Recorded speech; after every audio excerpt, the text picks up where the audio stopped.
All right, good morning. I'm still just working on a little countdown screen this morning.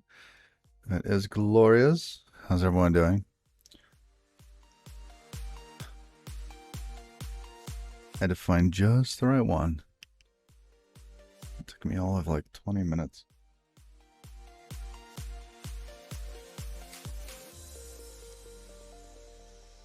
All right.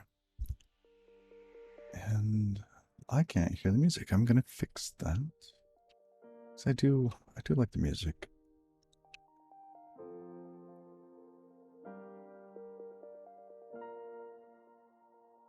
Let's see, it says my monitor device is missing. Because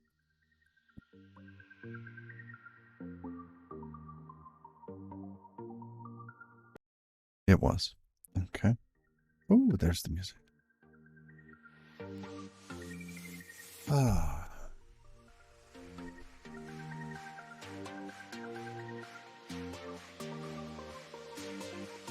A little loud for me. How's it for y'all?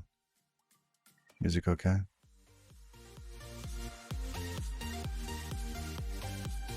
All right, there we go.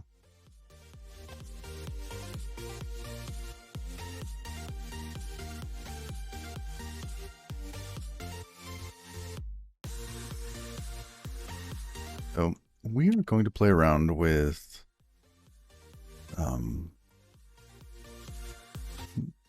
Tori. I'm going to play around with Tori. And we're going to set up a non-terminal Twitch chat thing.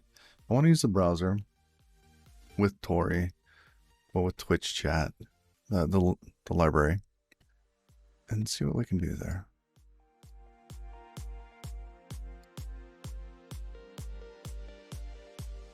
So this weekend, I said, hey, you know what? I want to work on a little project, and this is as far as I got.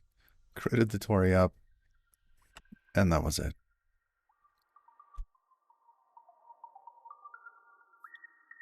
Also, what's going on here? Oh, I have to upgrade Node?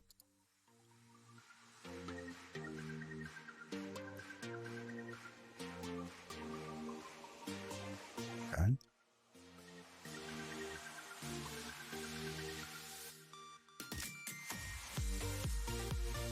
It needs Node 16.4, 16.14. Wow, really? Let's see what version I have. Let's bump that up to the stream. All right. About there. Well, it's not lying.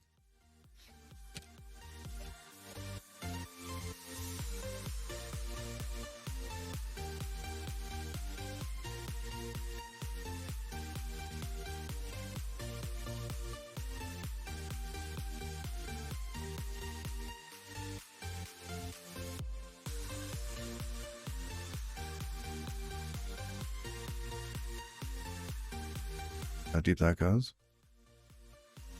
Wait, but Node is going from 18 to 9. Oh, am I using Node Version Manager? Oh.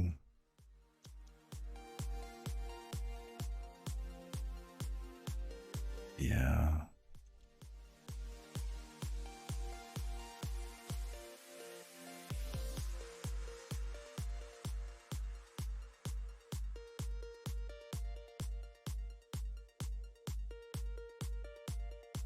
There we go.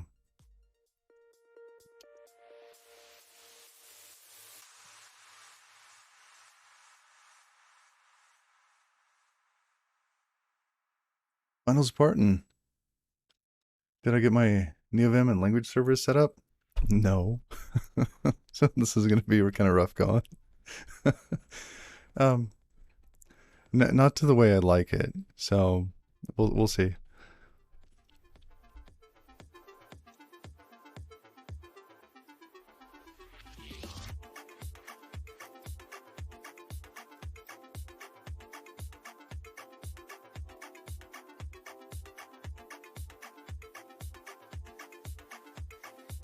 Using Tori.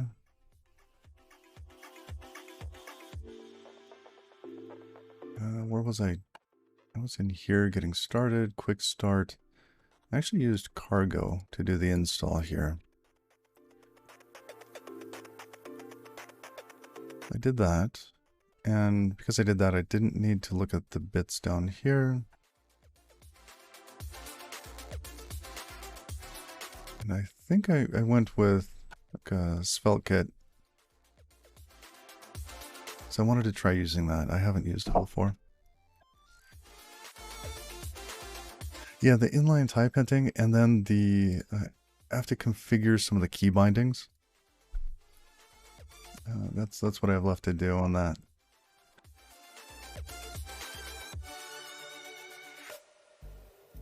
Which we might end up doing as we go through the stream.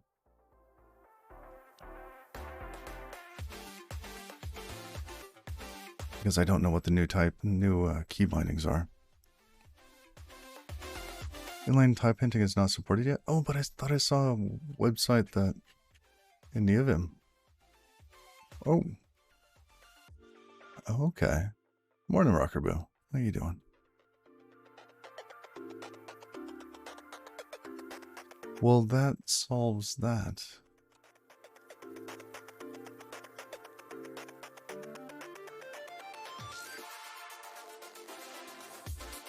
A peek.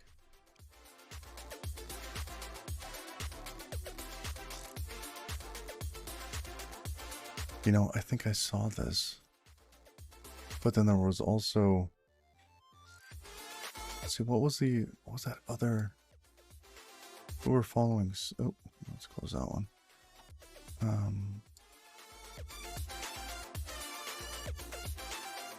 Rust tools here. For Neovim. If you scroll down in here... No, it wasn't that one. It was, I'm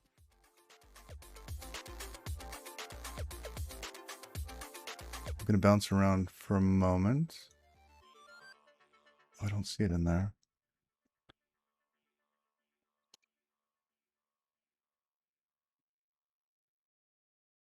Way too many windows open. Telescope. Weather forecast, because it is cold.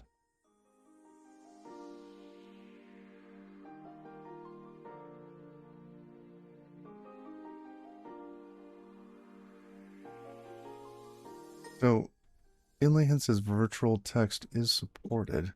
Wait, so what's the difference between type hinting and inlay hints?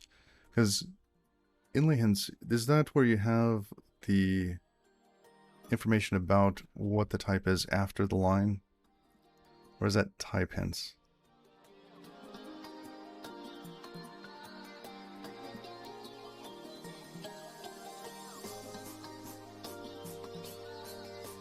Morning, Cat Peasant. Morning.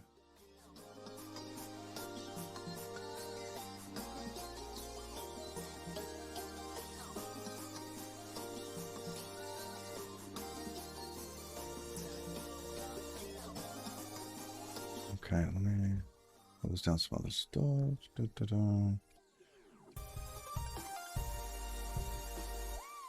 So far, so good. Okay.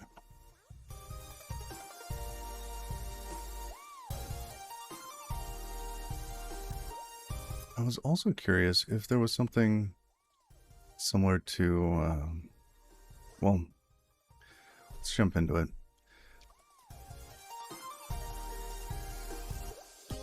Virtual text is at the end of the line. Midline hints like VS Code has. Let's put the hint next to the variable.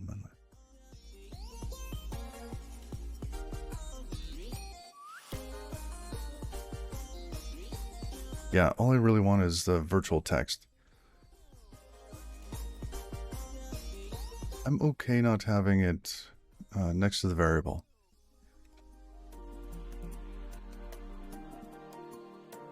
But yeah, I wasn't able to get that set up. All right. Good morning, Nightshade dude. You gotta work? Gonna drop me and lurk. Alright, man. I switched over to using telescope. So far has been nice. But what I would like is for it to be wider. I don't need the gutters on the sides. Or the top for that matter. Top and bottom. Yeah, I should, you know. So what I was trying to do. Oh, I still have something editing that.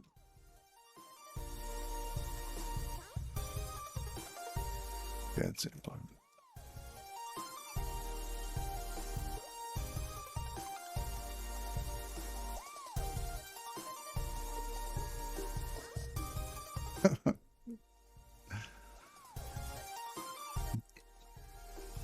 Nice one, Nightshade did. A weasel walks into a bar. The bartender goes, "What'll you have?" "Pop," goes the weasel. Ooh, didn't. So, I don't know if the problem is because I'm using Rust tools to set this up, but I do not get the inlay hints on the right. And the key binding, you know what, in case anybody's looking.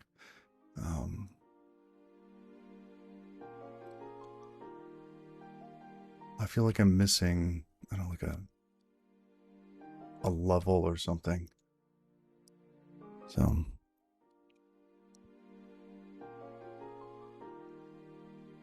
oh my goodness, it's snowing again.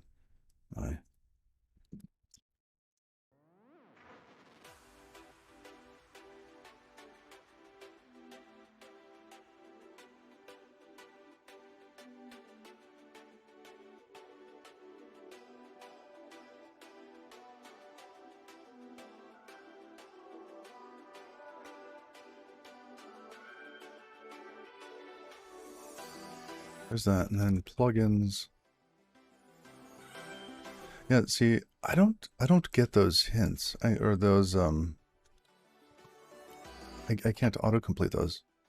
So Rust enable inlay hints, it's not in there. If I try to autocomplete that here, I can just type them. Rust enable, not an editor command. I'm not sure why. Well, thank you, Rockerboo. Appreciate the help trying to set that up.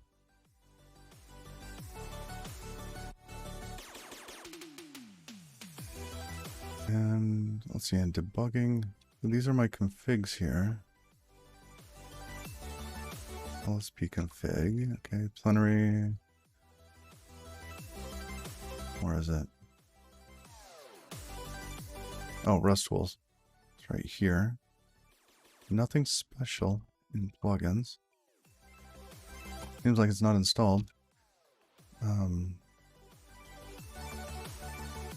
Hacker status? Rust tools here.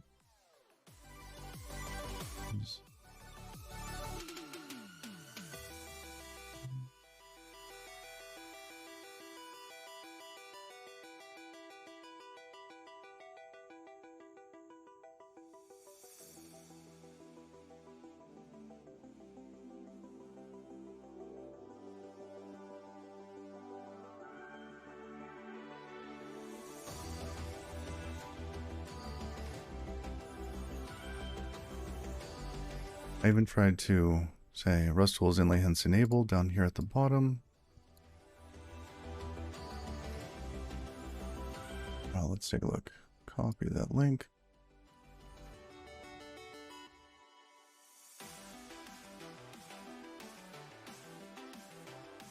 Yeah, I saw that too. And that's where I got this line.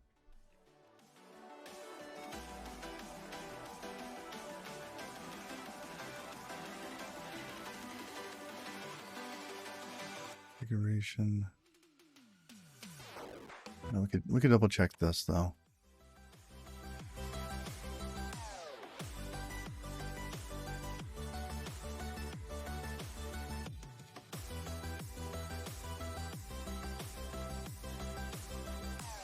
It does its own attach to the LSP too?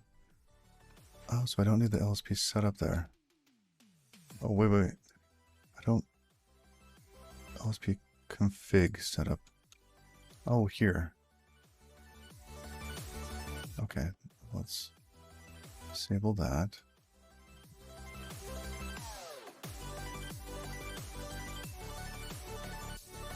These are the mappings that I have yet to make my own. Let's double check these. Let's toss this. I need to memorize these first, third. All right.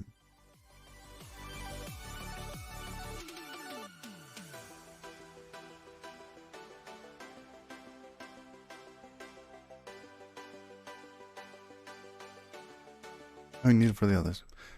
I only care about Rust for the moment, so. But I do wonder if things like having Rust Analyzer in here is messing it up.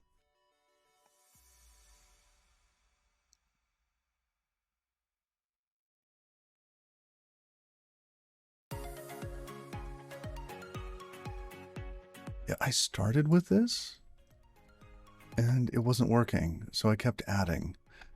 Probably not the best. That's how it went.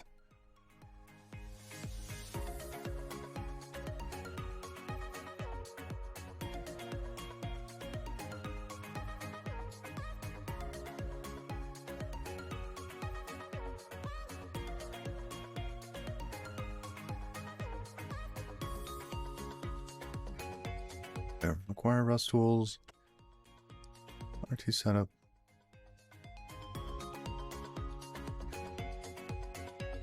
Tools. If we go back, it might be better now. Let's check.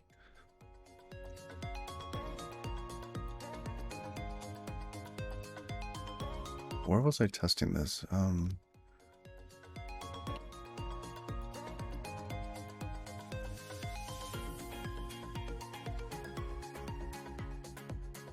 Just going to Twitch chat. It's on my mind.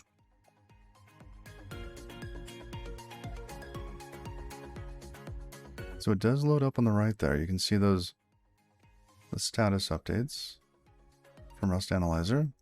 So that's working. I had to install Papa for that. That wasn't in the instructions. So we get yeah, the error messages, things like that on the right. Well, let's say like the type for connector. Right, connector should have some sort of information off here on the right. And doesn't look like it's there. Whoa. Wow. Okay, there's a lot more now. Sorry, a little stunned. Rust set inlayhands is there.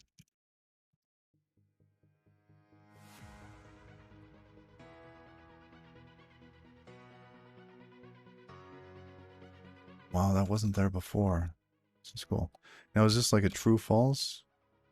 Or just sets it?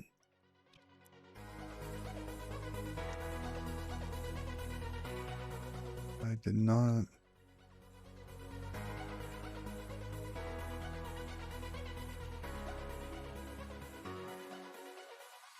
No help for it.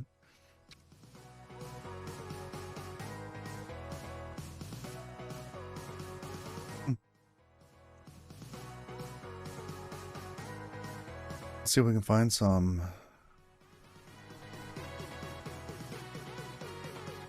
Running the command, okay.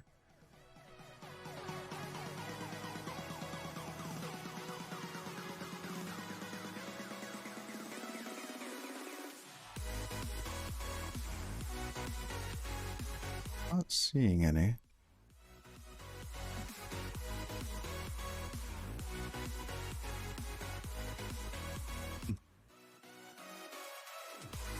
All right.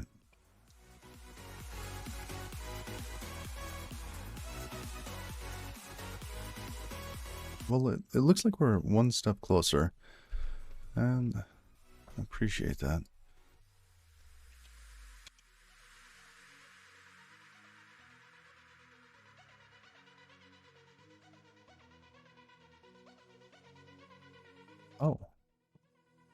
It's not in here because we're not in the Rust project, are we?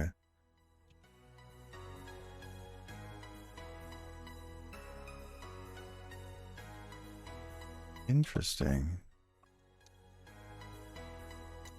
So inside of this, this structure, we have, what is it? I think there's source and source Tori, and one of those is actually a Rust project.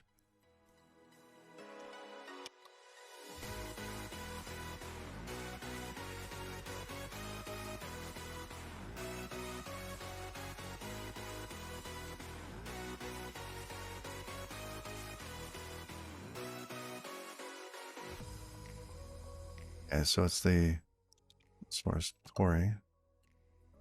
There's cargo there.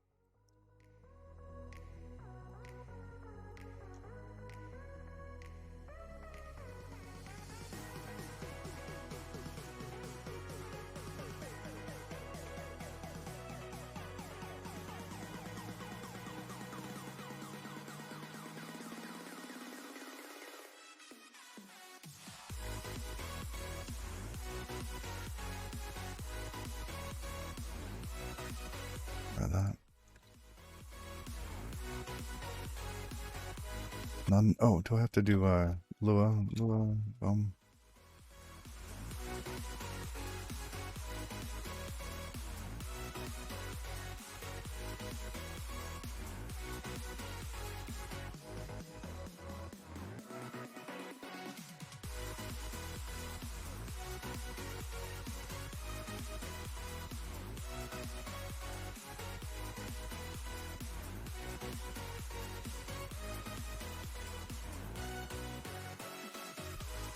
Okay, it looks like it kicked on. Rust Analyzer is loading up.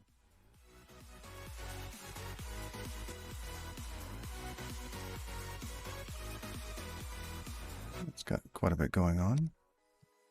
So we can try to set something up just to be able to see what's going on. Let foo equals 1, right? And ideally, we'd be able to get some sort of information from that. What is your type? Oh, is it still starting up?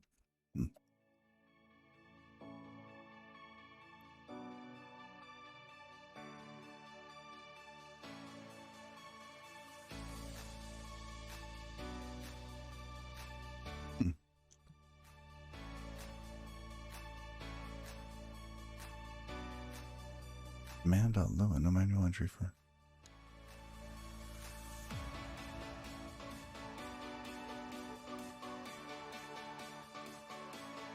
Now we might be getting into my key maps not being set. Full space. Oh, okay. I was using the wrong command there. So we have I32. It would be nice if it was like, you know, foo I32.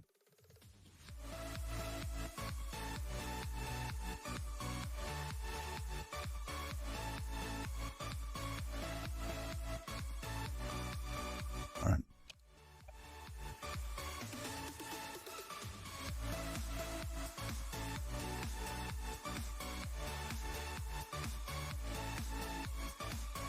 I wonder if there's some other plugin that I need to have alongside it.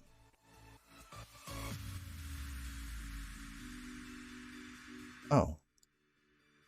Wait, do I have NeoVim LSP config? I mean, that would be a big oversight. Oh, yes. It is here. Both of those. Then I have plenary. Okay. Yep. Basically this chunk right there.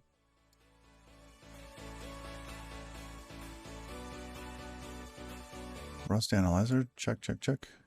Dot from Graphiz. Okay, I don't need that right now.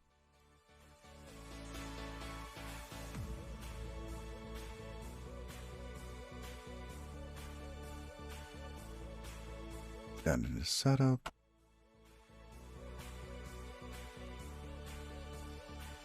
automatically sets up NVIM LSP config for Rust Analyzer for you, so you don't have to do that manually. Let's make sure I didn't do some more config of that. Okay, so anything extra Vim snippets, turn that off. Utility snips off. Autocomplete gone. Rails boom gone. Icon fonts, we'll leave that for a moment. No, gone. Testing gone. Multi-Vim. Okay, the rest. Telescope, plenary, okay. Presetter. Do you think that's going to have cause an issue?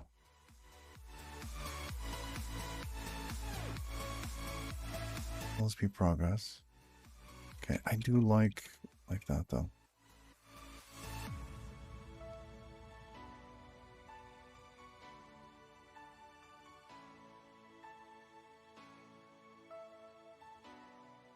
Oh, we should use a smaller project for that.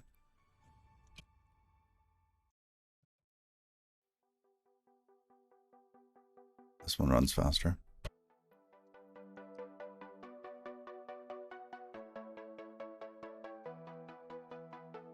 Packages are good, might be something with the setup config. Okay.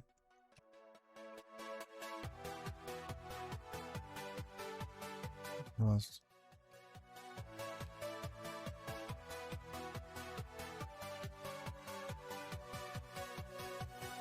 Nectar here. All right, let's. What else do I have? I have init.lua. Let's cleanse this. So we're requiring plugins first, telescope config, then Rust tool config. Let's check telescope config. It's like a copy paste. Though adjusting the width to be bigger didn't seem to do anything, but that's not what I care about at the moment.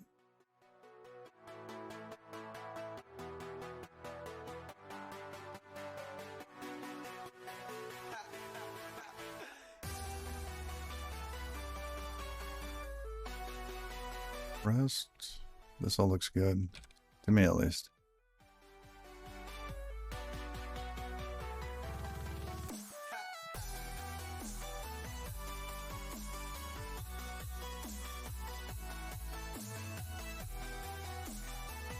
Oh.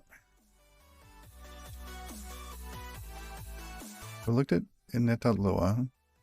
Looked at plugins. Looked at telescope config. Rust tool config. Check that out again. Okay. I have that at the bottom. I don't expect this to be an issue. We have our key maps.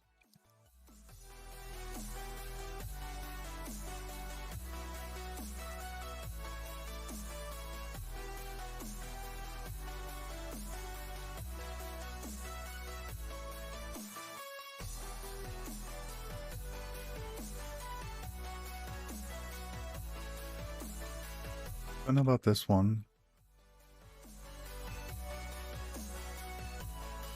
I'm not using completion. Well, I didn't install any other completion package. So I wonder if something's missing there. I wonder if the problem is that we're not seeing something that should be there, like another package.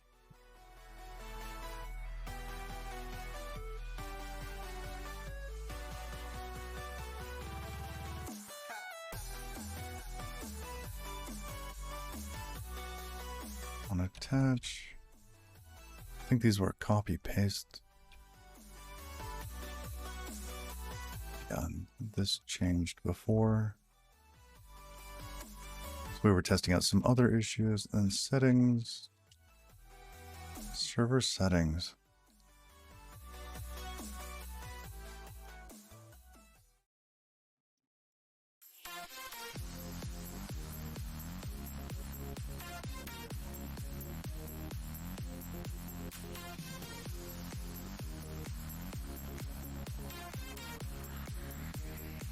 All right, so now the setup is down to the basic piece here. Let's see what happens.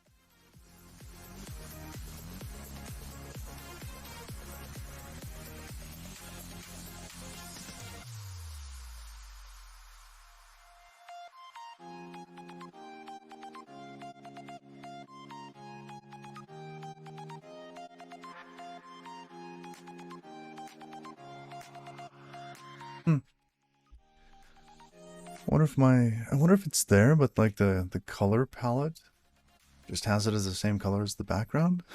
Wouldn't that be funny? Like it's been there all along. Like a polar bear in a snowstorm. Huh.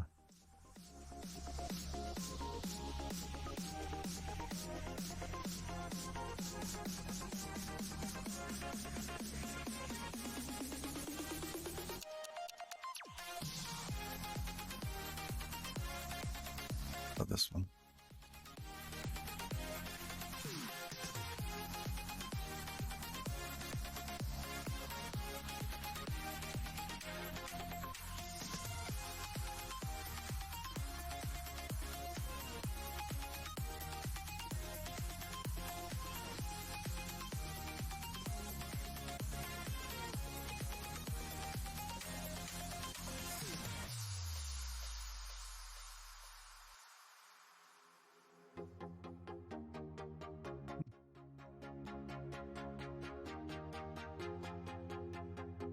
All right.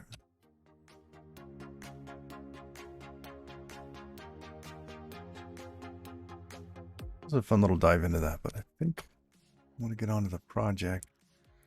Continue trying to figure that out as time goes on.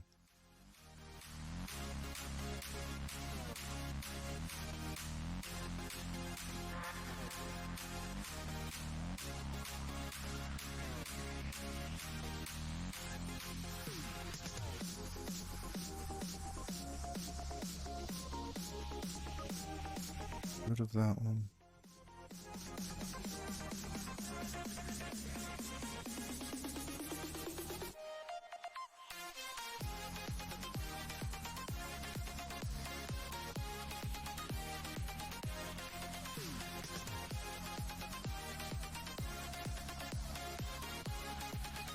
Anything that I really want at the moment.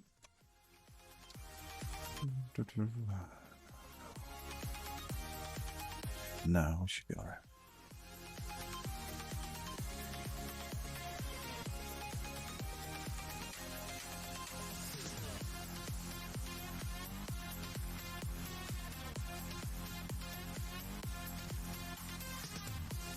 Who knows, maybe it's there and I just don't have code complex enough to invoke it.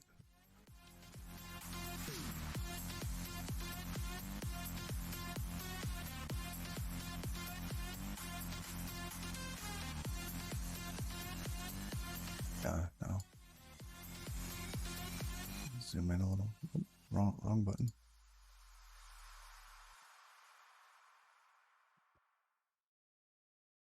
You just got it working? What? Okay.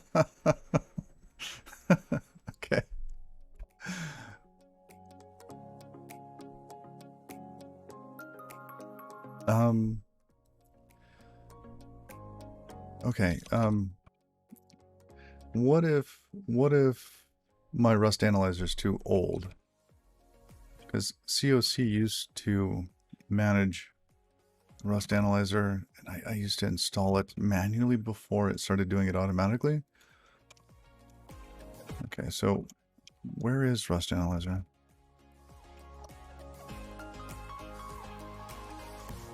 Oh.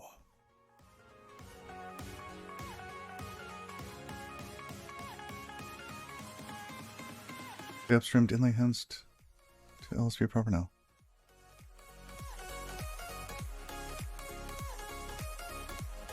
Wait. So they upstreamed inlay hints to LSP proper, and you're using nightly.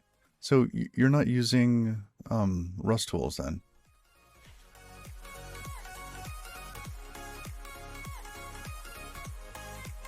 how stable is nightly?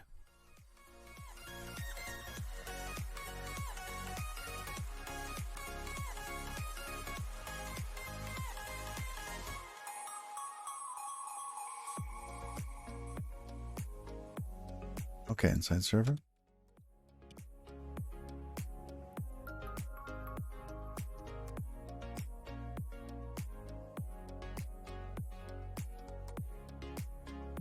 Now, when you say you're using nightly Rust Analyzer?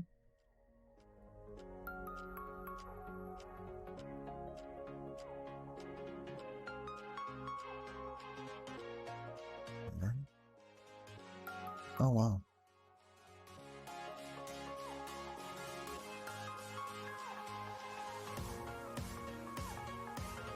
All right, let's copy paste that.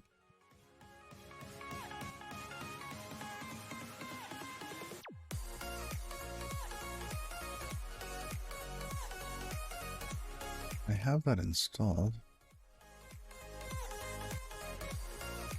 Oops. Didn't mean to do that.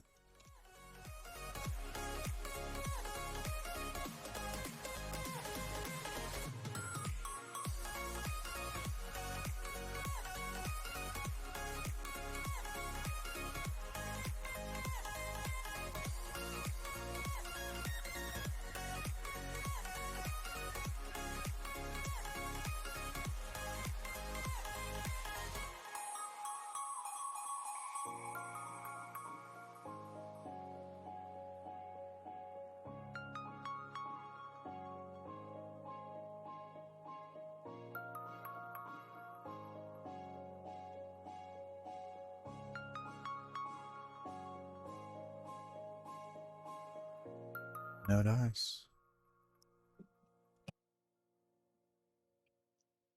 I feel like I'm missing, like I have a mistake in this somehow.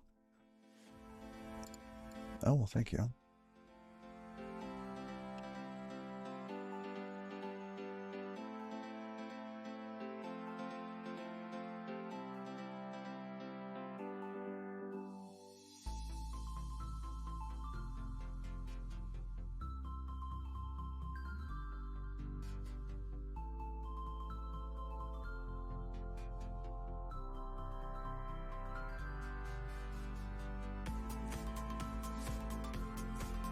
Experimental diagnostics. Huh.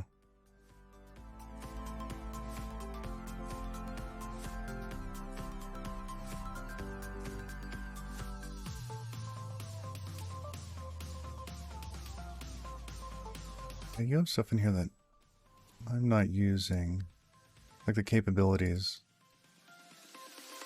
LSP on attached buffer. I'm not calling back into LSP for that.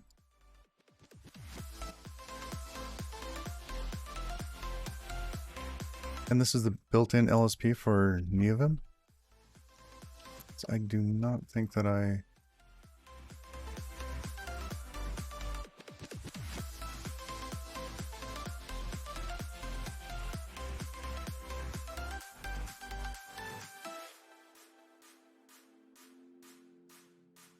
Not RESTful specific, okay. Oh, it's your own thing. Okay, perfect.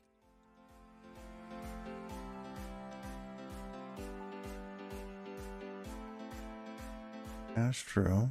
Okay.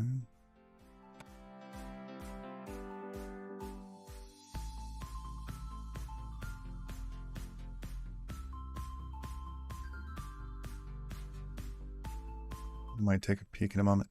And capabilities, the CMP and NeoVim LSP. Is that important here? Because I definitely don't have that. But the rest of this, other than settings,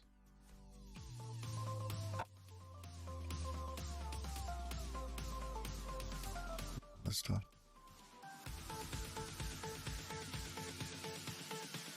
Don't need that? Okay.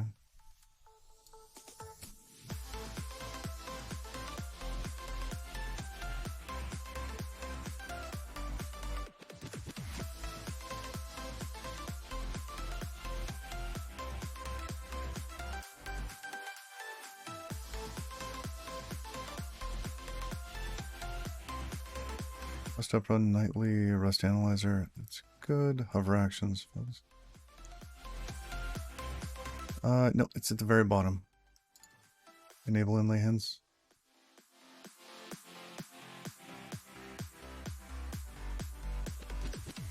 Do it automatically. All right, let's just comment that out.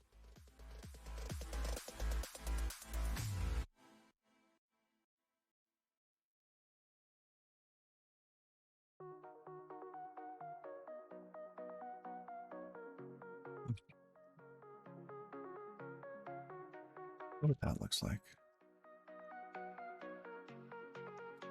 All right.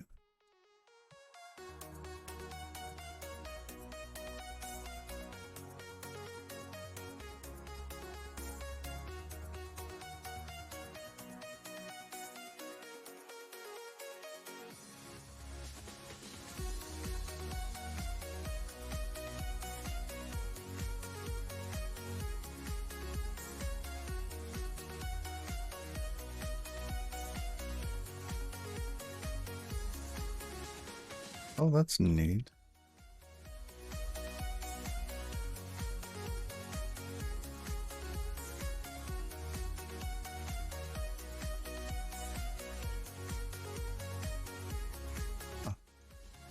That's the experimental bits? That's cool.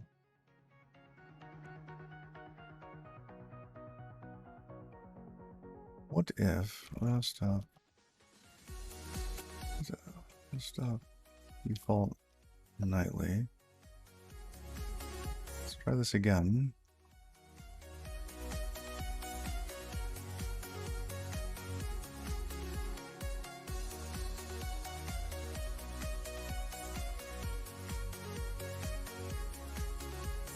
No fancy bits out there.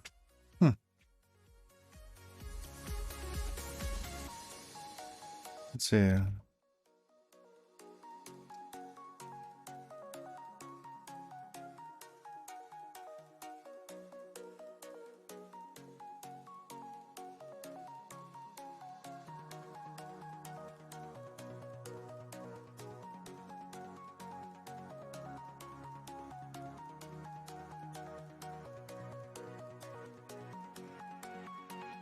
Message file, okay.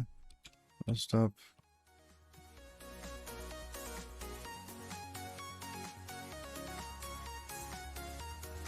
Was it component?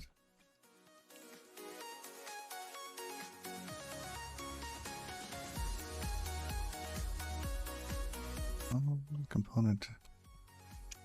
Oh.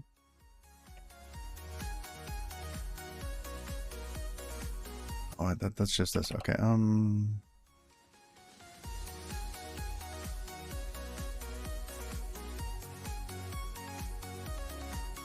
Rust analyzer. Oh, come back.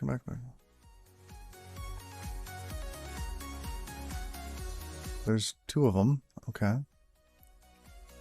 RLS is still in here. Wow. Rust format. Okay. Machine.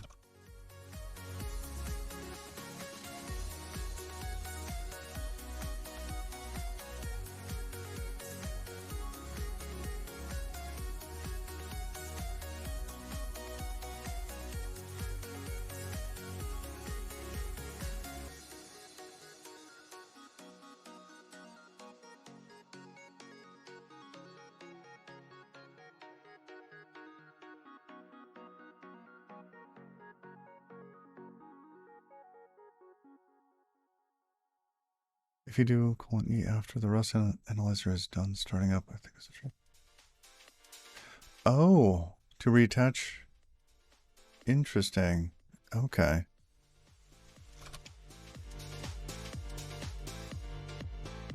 There's nothing there for that. Oh.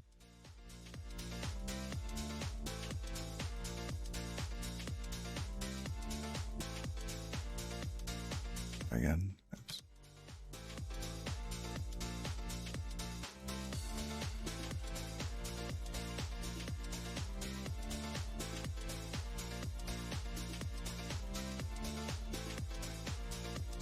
peek.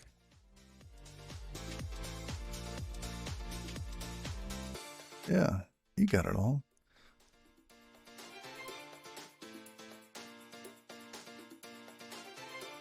All right, so that's loaded. Colon E. Oh!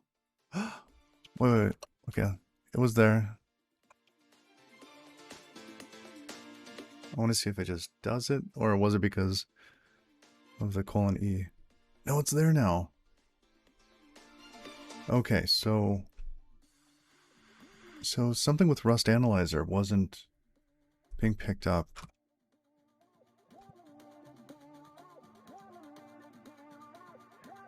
All right, so if we come back here. So I had to uninstall, where was it? Over here? Yeah, I removed and installed the Rust Analyzer.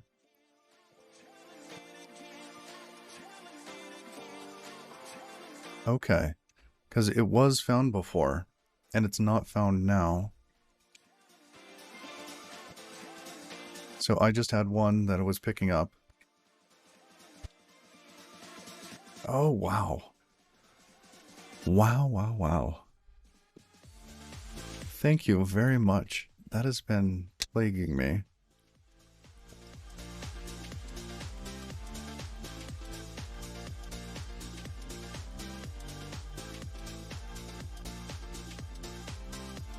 Thank you very much, Rockerboo.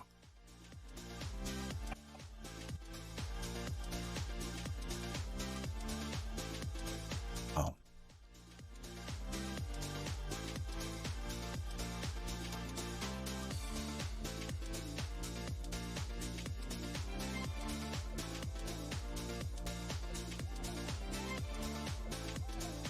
Built to run build scripts. Huh. Must be running. Interesting.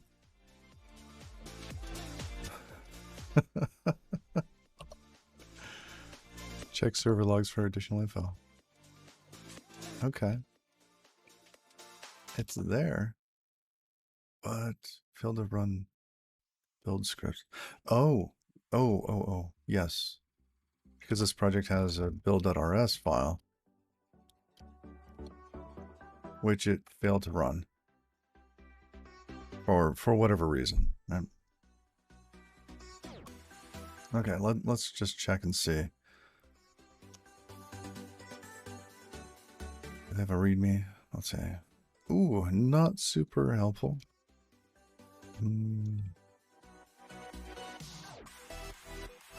Check.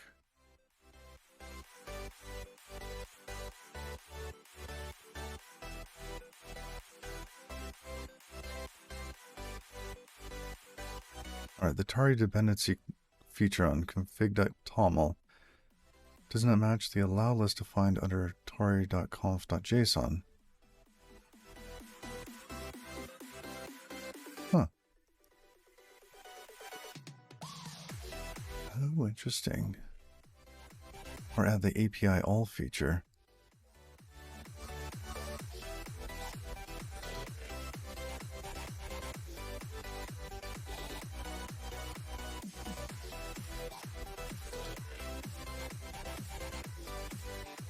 Tari.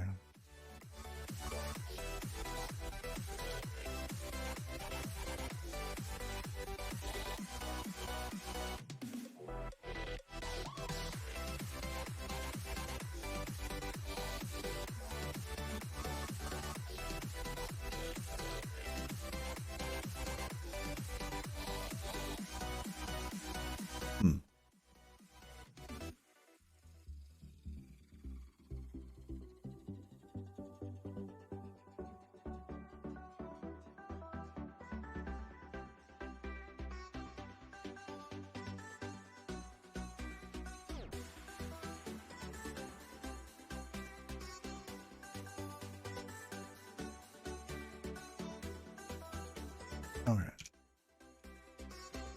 If I do... Oh. Wasn't that what it was telling us to do? Tari... Oh, I didn't install Tari. Coding mental models. What are we working on today? So we were playing around with getting NeoVim Rust tools and type hints working. So thank you, Rockerbill, on that again. And now we just got working. I'm going to close down some of these. But our goal is to, wow, that's dark mode. Ooh, kind of an ugly dark mode. That green, I don't like that green. But we're going to work with Tori and the Twitch chat crate in order to create a little view of what chat's doing here on screen.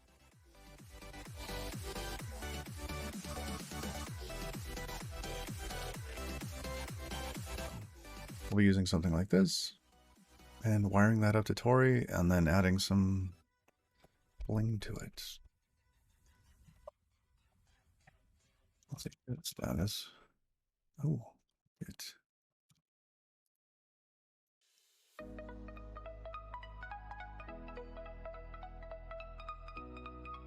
Interesting.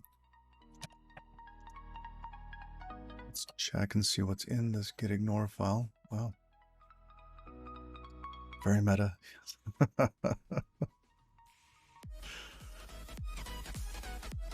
All right. But one thing that's missing is from Tori. So I was following the quick start. I ran these two configs. It created my Twitch Voices project. Now,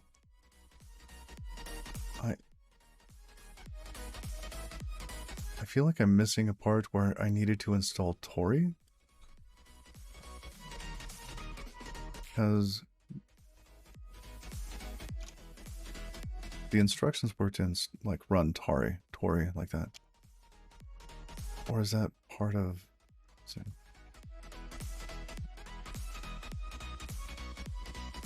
it in here? Tori. Okay, and Tori... Okay, so we have to do npm run Tori. Ah.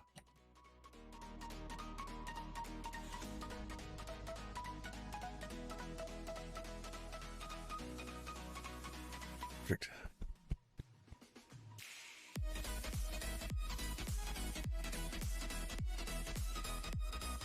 Yeah, and there's our little test thing. Welcome to Tori! Yay! Click on the Tori view Svelte logos to learn more. So we're gonna be using Svelte. Great, hello! You've been greeted from Rust. Aw, thank you. Alright.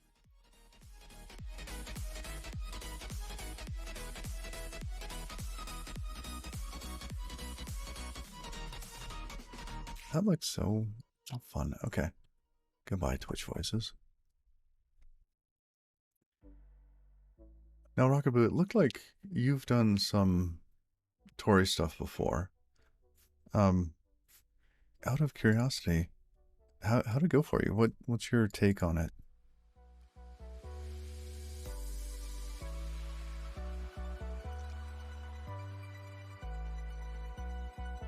Close some days.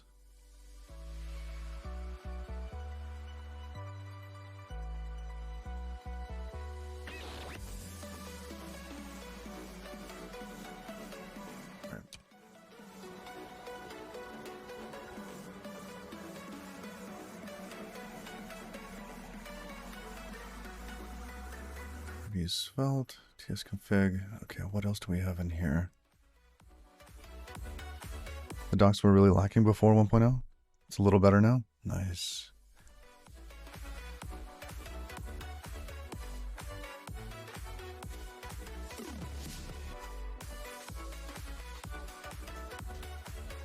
Going to add Twitch chat. Version 0.14, I think.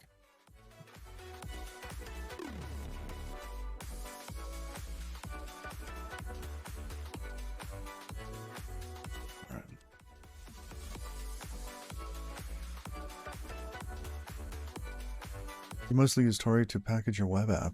Oh, cool. Made some adjustments for handling files. That's on the JS side. Very nice.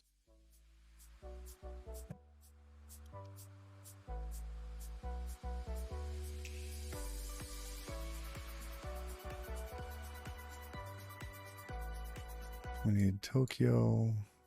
I'm going to go with Tokyo Rust DLS. I need this one too.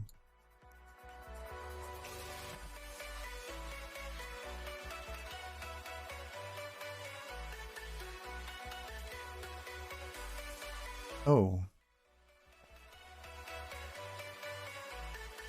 I wonder how this is going to work. This main file that that is produced, how is this executed next to the browser? Are they combined into one binary? Are they separate binaries and just run together?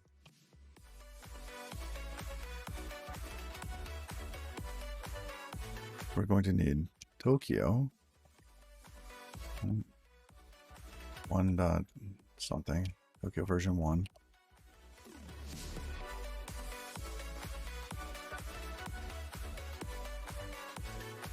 Let's do a log.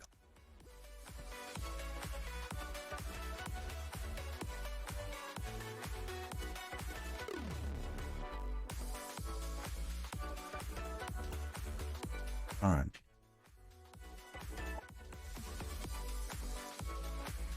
We could do something else like small or...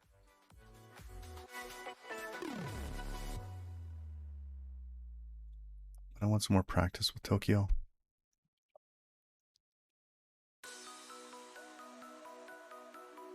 I'm going to pour some tea.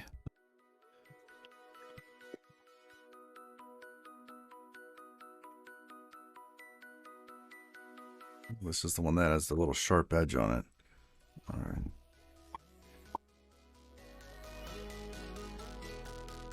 ASMR. No. Actually, I think my noise cancellation does something funky to that.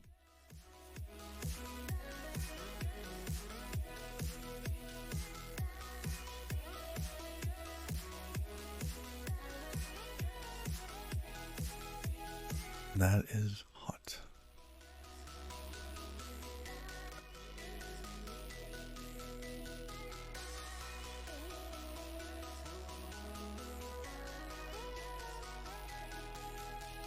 Runs WebView as a separate process. Okay.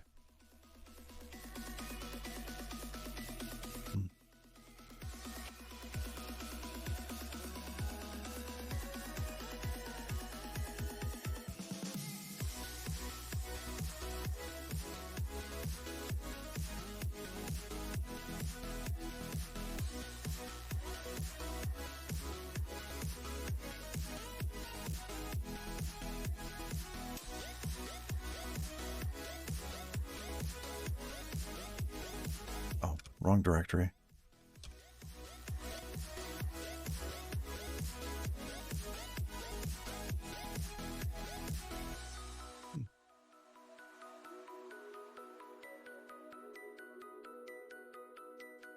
Tori update signer. Interesting. Oh, and Tori has plugins? Interesting.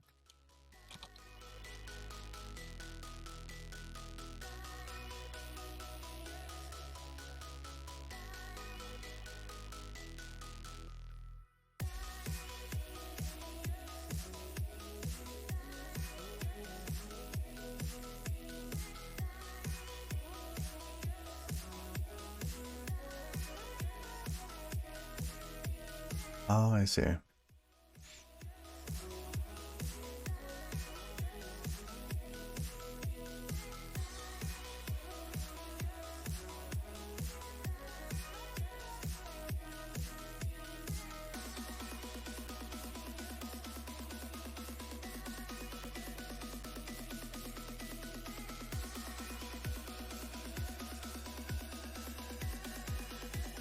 All right. So first thing we're going to do is try to log in. Well, you know, if we run this again, hopefully it does it faster this time because everything's up. Okay. We need to strip this out and have like a loading screen. Maybe change the dimensions. It's much more likely that we'll have something kind of funky somewhere, right? Like chat, long, dull, not too wide. All right. Now, can I just leave that going there?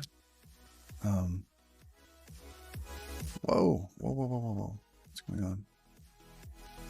Gonna toss that over on the other window for a moment. Expected lower. What happened? I don't know. Oh, that's something I miss. How do I get it to... How do I get Telescope to ignore the dot ignore configs? Because it's going to be polluted. It's Telescope.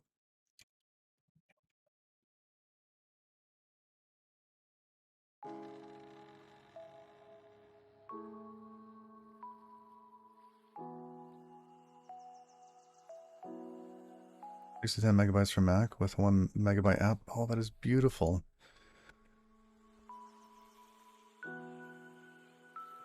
That is so nice.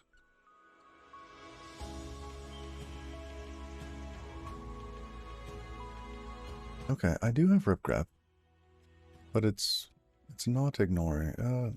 Well, maybe it's not in there. So if we ignore the source story.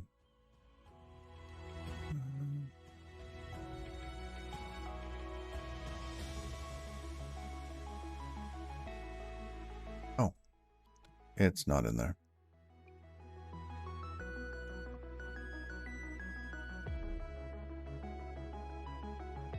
Let's do targets. Target, singular.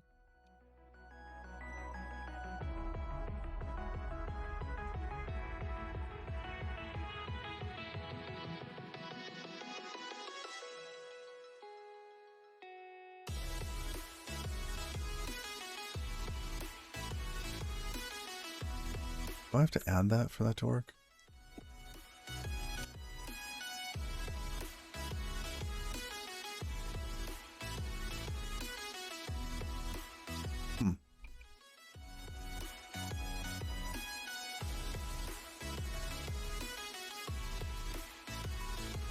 Source-tori. Did I spell her A-U-R-I?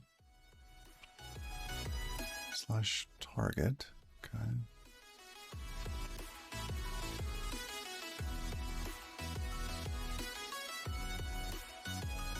And if it's using RipGrep, I shouldn't need to reload NeoVim. So it'll just do that on every execution.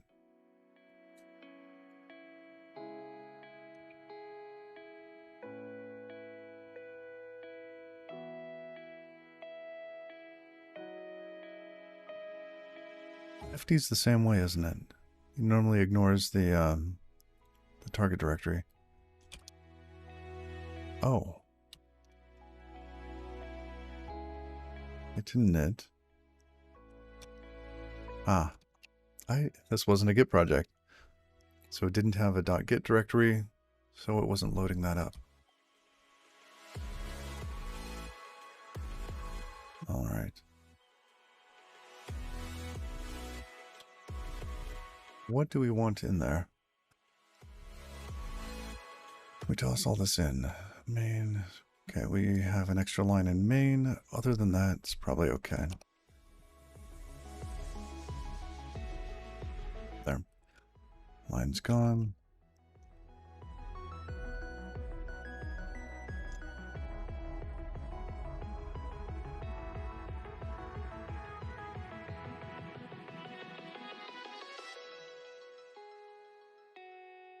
Just one.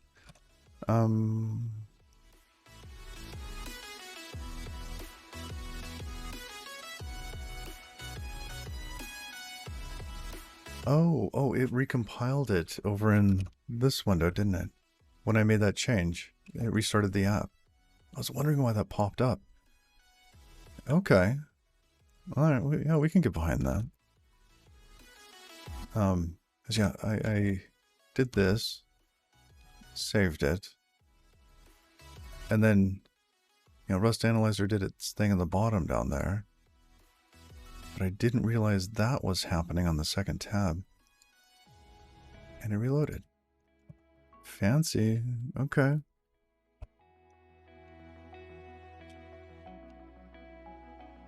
Let's get rid of that. Kill that for a moment.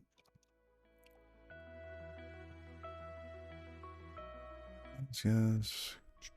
Sure. README is junk, but we'll take it. All of that. Static. Okay. Svelte config. Hopefully we don't have to touch too much of that. Oh, what's a good starting point in beginning?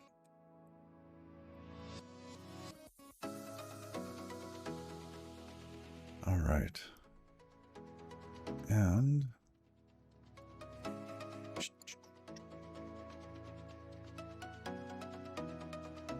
source hut, logged in as Halsey.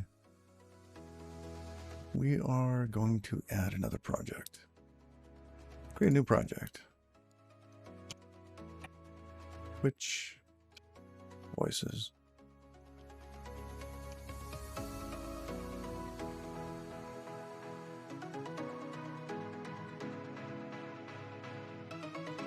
Which must, I don't know. Sorry. Public's fine. Get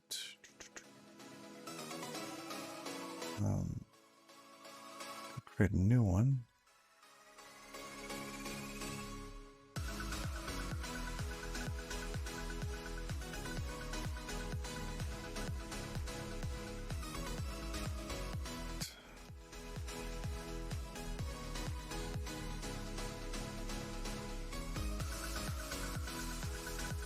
We'll add origin as that.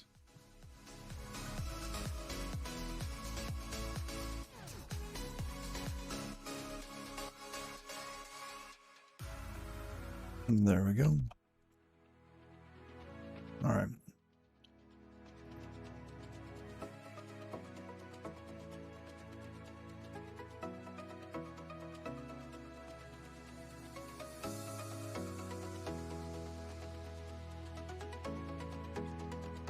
Okay. Let's work on to get the license stuff finished first.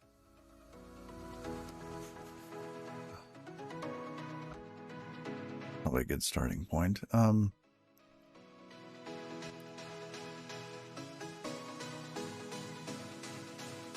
B4141, hello and good morning.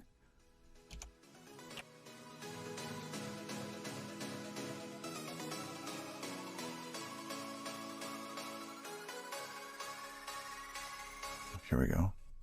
I want the MIT and Apache license, so we're going to just copy these in.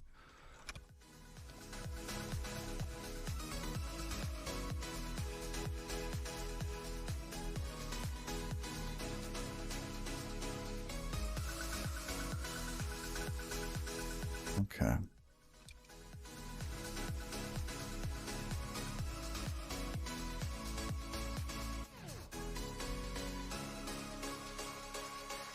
That's about right.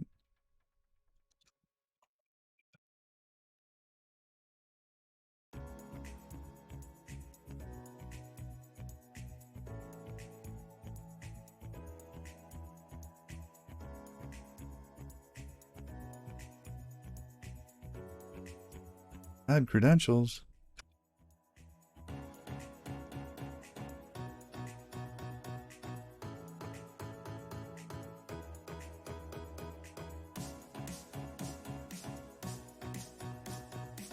It worked before, I can't push.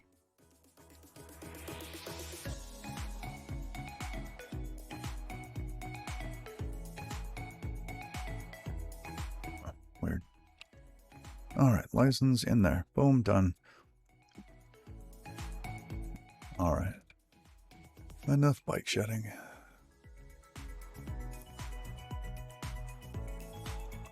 Let's get the default view set up. Interesting. I wonder where the beginning of Tori is. So what do we have? We have delete config svelte static. Okay, for our static content. Tori source. I wonder what's in this file. Oh, interesting.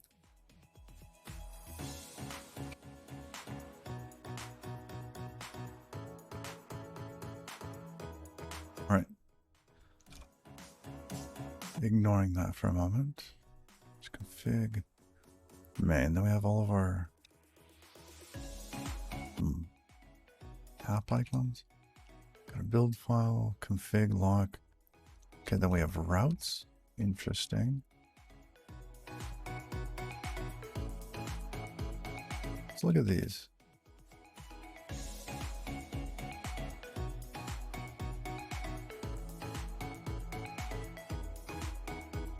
All right, just some CSS. Ooh, that's like plain CSS. It's not even like Sass. Wow, okay.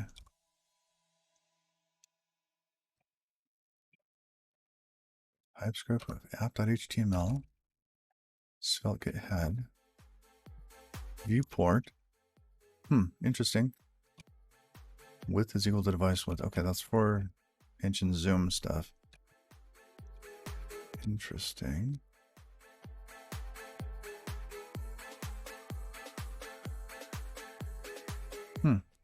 Spawning language server with command TypeScript language server failed. Yeah, we'll get back to that. Declare namespace app.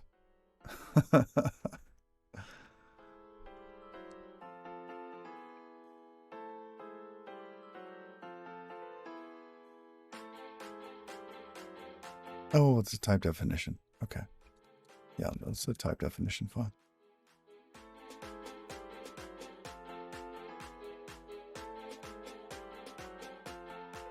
We have greet.svelte.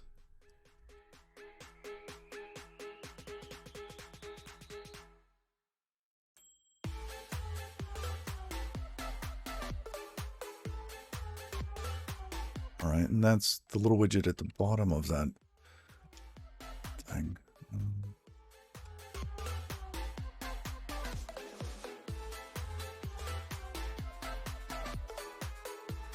What else? Then we have page layout and layout.svelte. Okay, so we have a layout.ts. So the little greet widget must be this little guy here.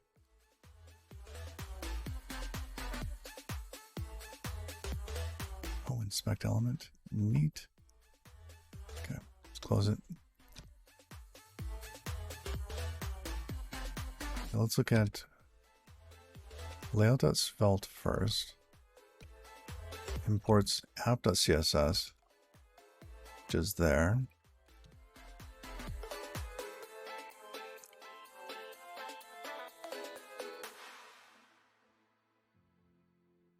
Thank you. Is there one for CSS as well? I don't think. Oh, CSS was fine. Okay.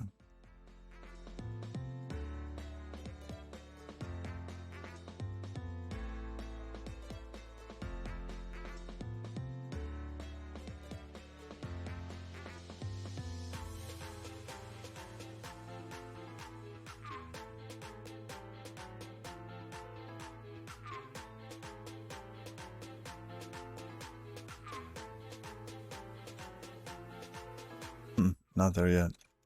We need to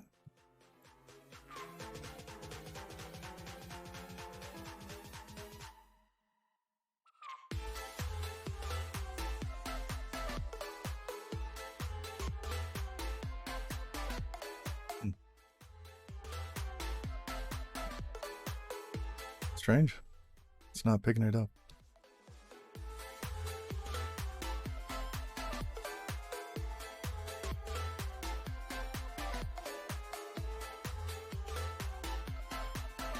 Okay.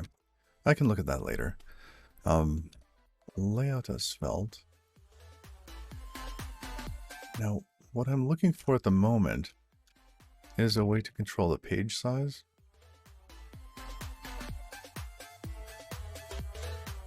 Now, what do we have here? We have a row of logos. Oh, I see. Welcome to Toria.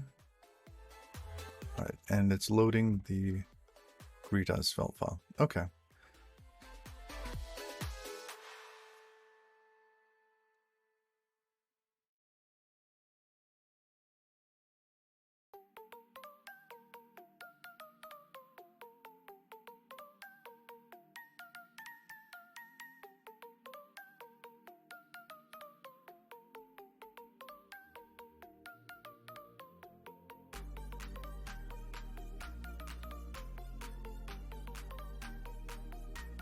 We need another widget for, let's say, loading.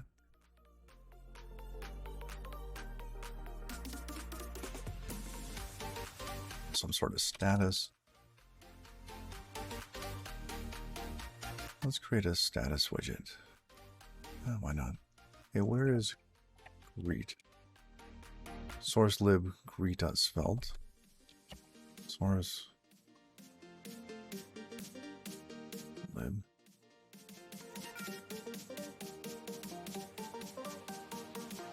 Now let's create our first Svelte widget. Let's see. Script at the top. Okay. Looks like we have some binding variables. What was that one? Was it started with a B? That's in Bravo. Placeholder. Okay.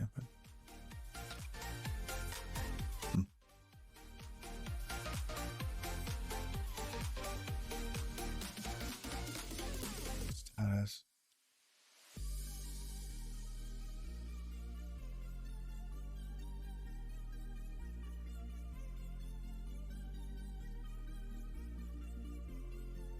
Look at that in a moment.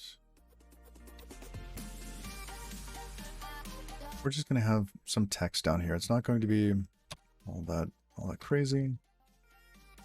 Just kind of a view.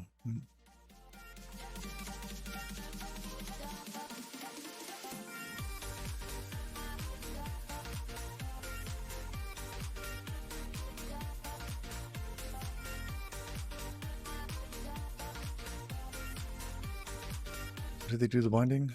Curly braces. Okay.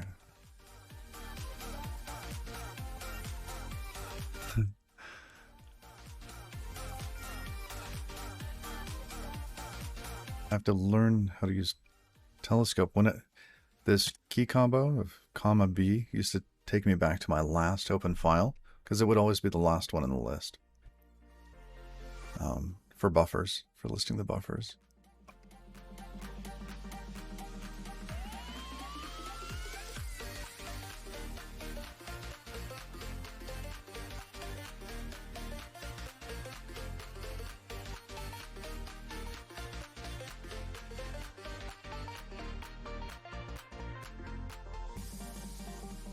Say it's loading. We'll come back to this.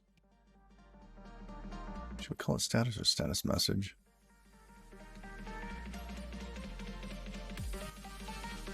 Status message.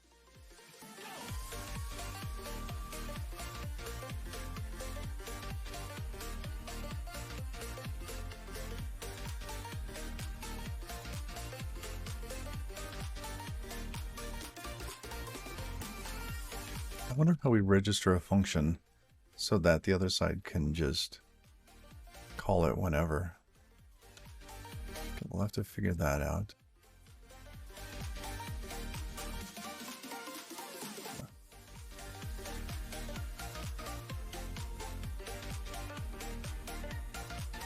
Go back to, where was it, page? Twitch voices. Okay, getting rid of that.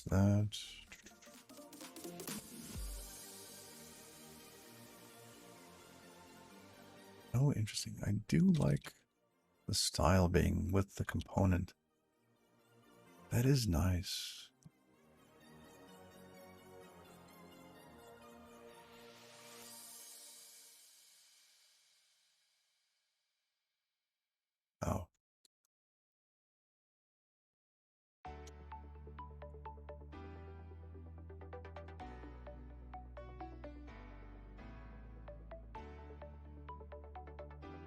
Does that work?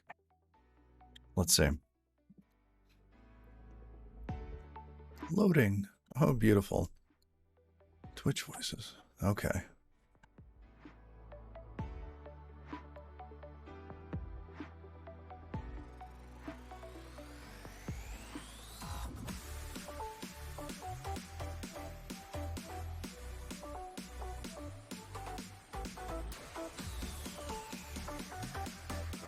JS interactions. Thank you, Rockerboo.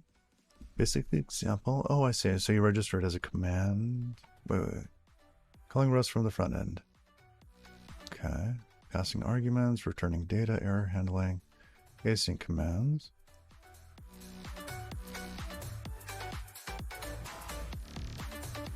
Accessing the window in commands.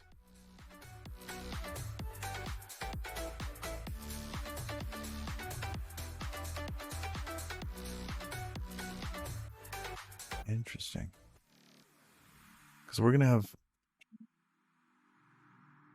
Let's see. Invoke handler, Tori. Generate handler. Calling Rust from the front end. I think that's throwing me off. Well, invoke on the front end. So I'm looking to... For the status, right? When this starts up, I want it to just start logging in. And so there's probably going to be a config file somewhere. I guess it could have, you know, some sort of UI for a login screen, but a .env file would work for me.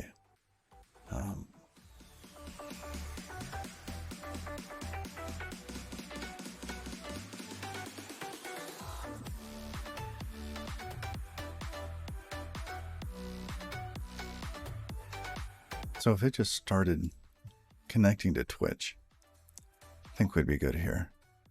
And for status, I don't think the UI is ever going to need to call. So the HTML, the JavaScript, isn't going to need to call Rust for that.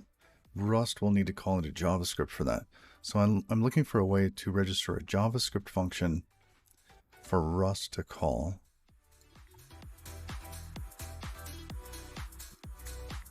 And here it looks like we can register Rust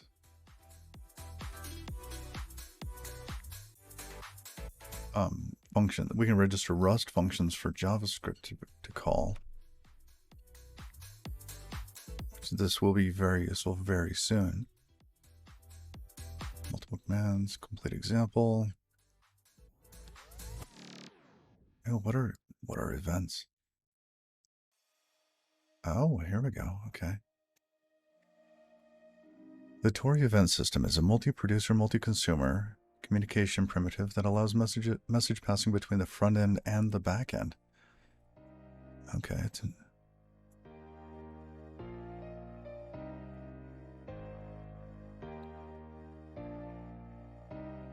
Appealing type checks.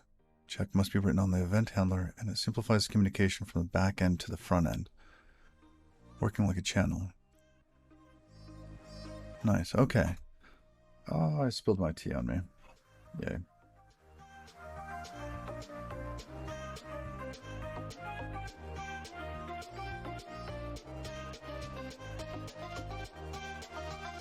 All right, so the backend will generate events for status.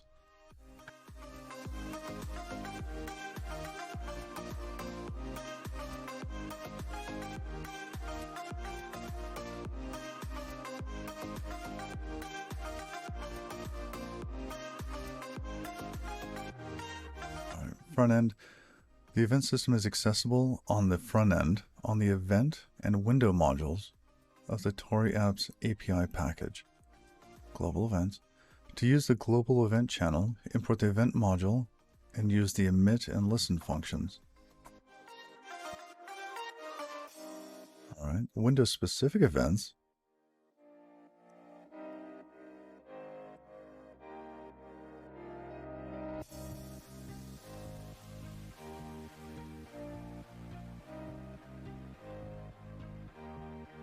This is all in JavaScript. Okay. Windows specific events are exposed on the window module. Backend. So we need Serday, serialization, and clone. Fine.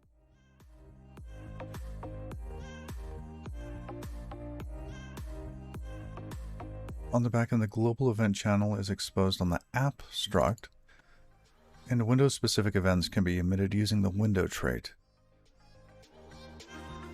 Given I only expect us to have one window, maybe there could be two windows? Probably have a separate app for something else. Alright, so we have our message, so we could create a status message. Here we have Tori. How do you say that? Is it Tori?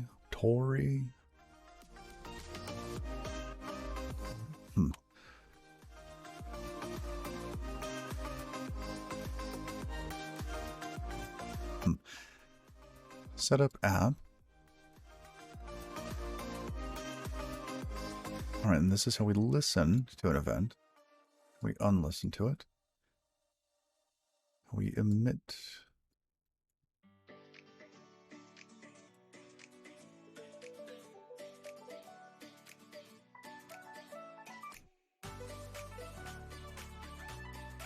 Well, we need to keep track of that because we need. How do we get access to app later?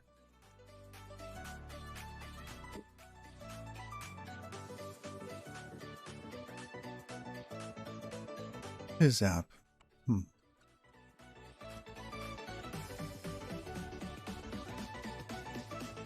We'll either need some listener channel set up to feed into this app emit thing, or we need some other way to get it.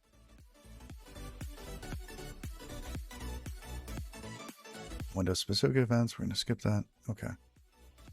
Let's see what this app thing is.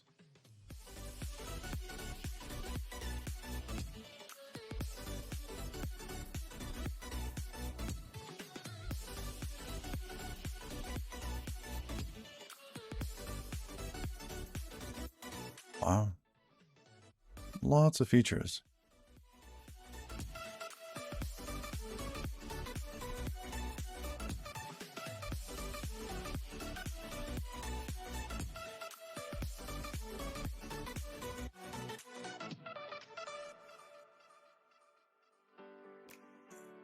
App is the instance of the currently running application.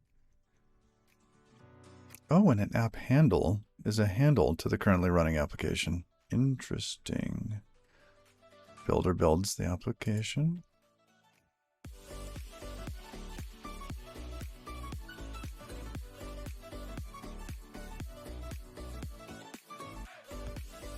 Setup. We get an app.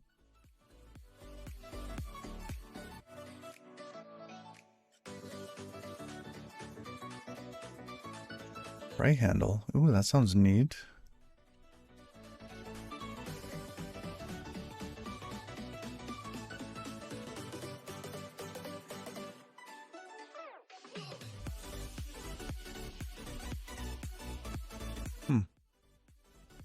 Let's go back. How do we get an app handle?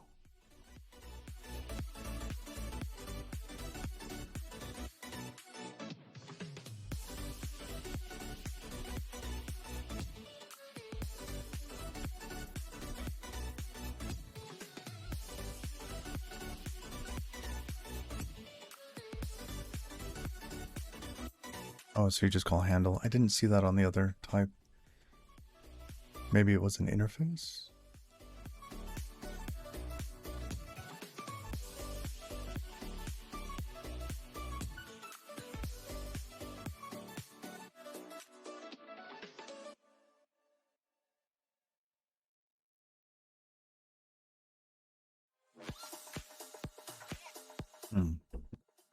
Wonder how we should set up Tokyo now. Put it in its own thread. It could be single-threaded. Start a thread. Simple runtime.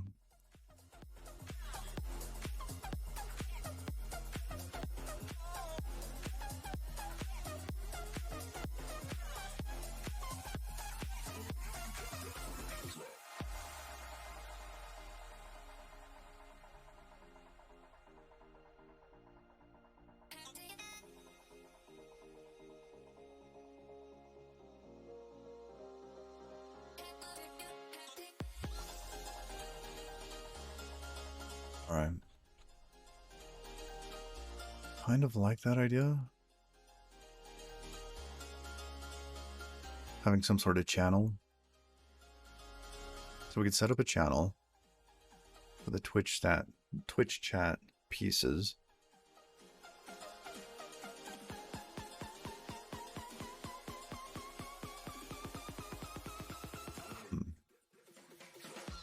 That might be more work than it's worth, though.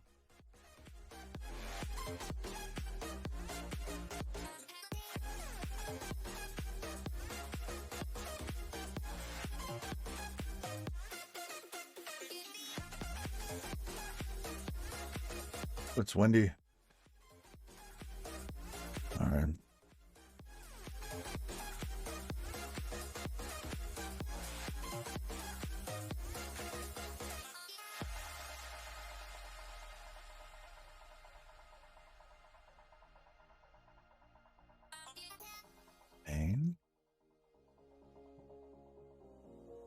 And if this is run separate, we could do Tokyo main there. We need to get that set up. Oh, colon. Thank you.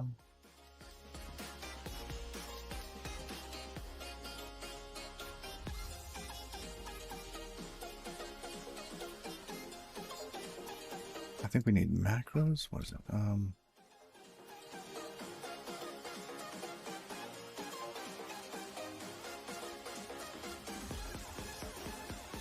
Let's fill this out now. Tokyo 21. No.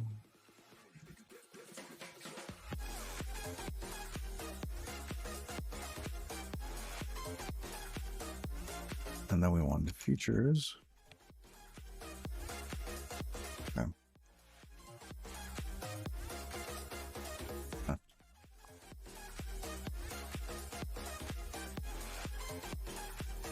Could toss full features on there and just deal with trimming that down later. That'll be a task for later.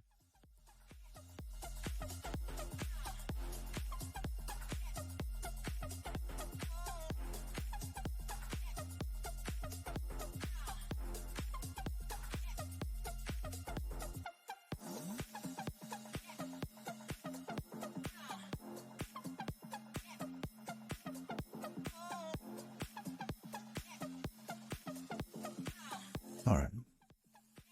Let's go back to Tori. Loading. Thank you.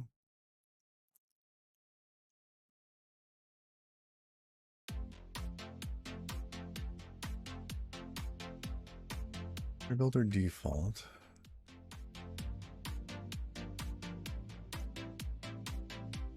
Registering the handler. Generate context. I wonder what that does.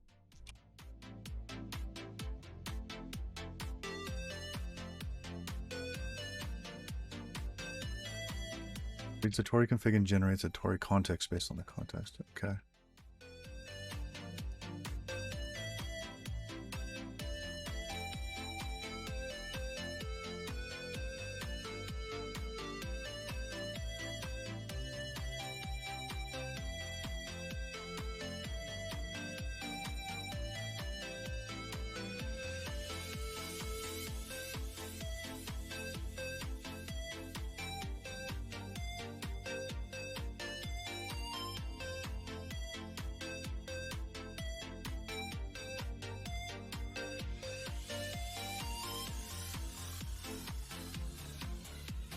We need to kind of tie into the async world somehow from here.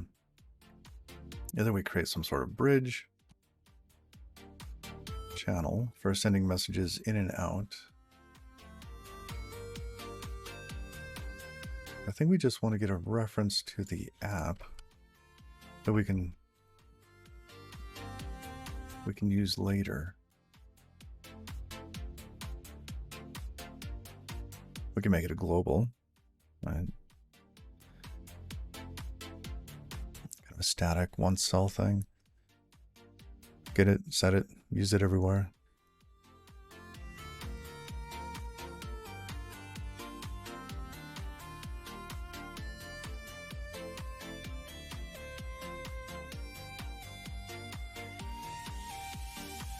This doesn't return, does it? Like it just sits here in run. And this is the event loop.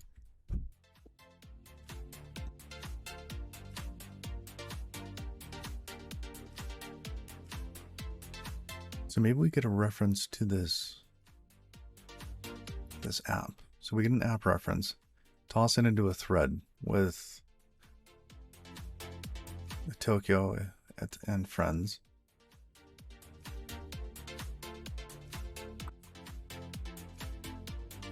What are the other options? Start thread with Tokyo in it. Pass it the app reference. Oh, app handle.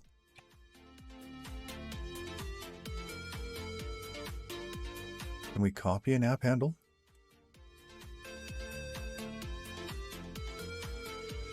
It's set in sync.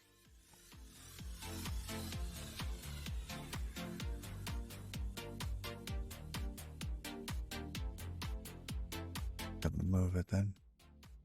We can clone it. Okay, good. And maybe we don't need that there. We're just going to start that up. We'll start another thread. Pass that over.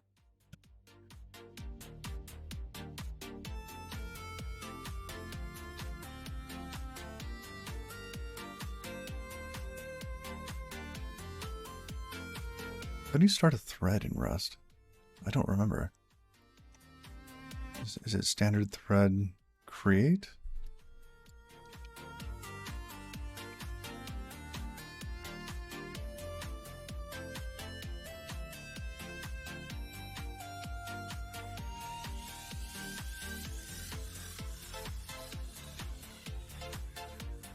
On.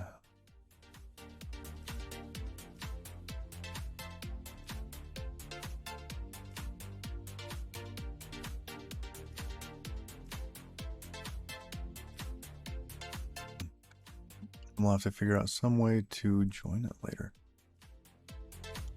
Did they have something set up in Tori for that?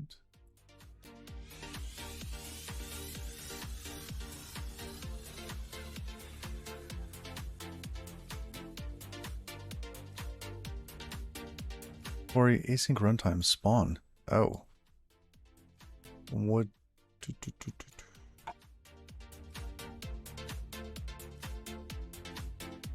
Okay.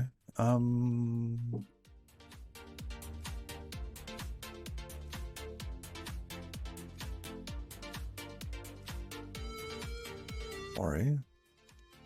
Async runtime. The singleton async runtime used by Tori and exposed to users. Tori uses Tokyo runtime to initialize code such as plugin. Okay. It also re-exports some common items most developers need from Tokyo.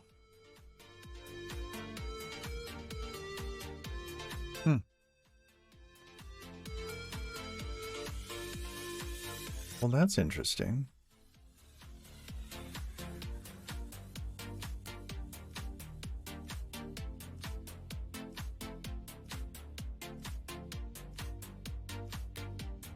We could spawn a task. Okay.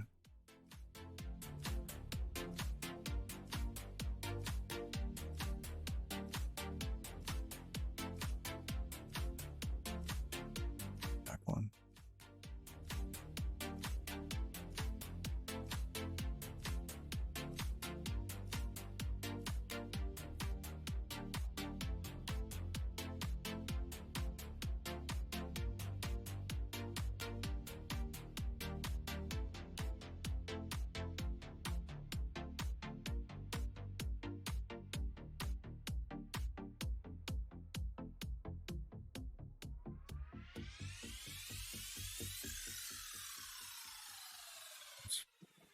My step.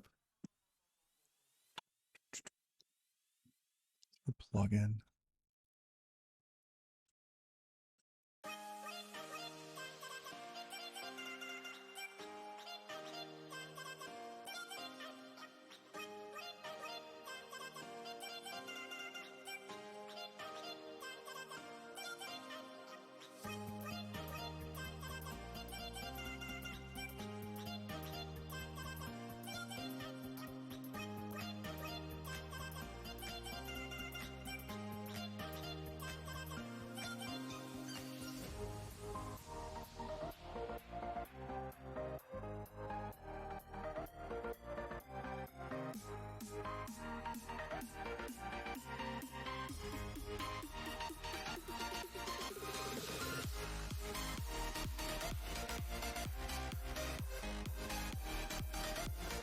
Not spawn blocking, it's just async. Okay.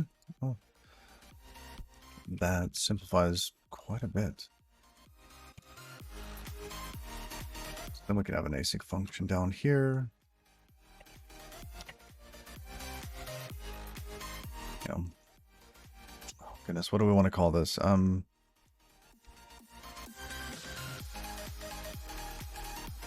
see. Twitch chat. I don't know. Something at the moment. We're going to pass a handle, app handle.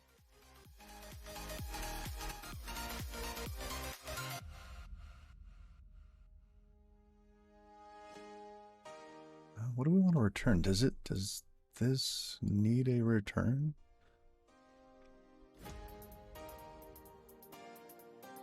Stuff. All right.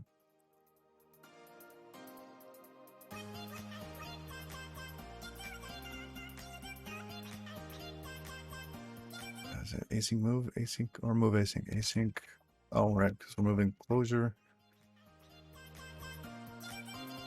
And then inside of here, we don't need any response, but we'll just call our Twitch chat piece.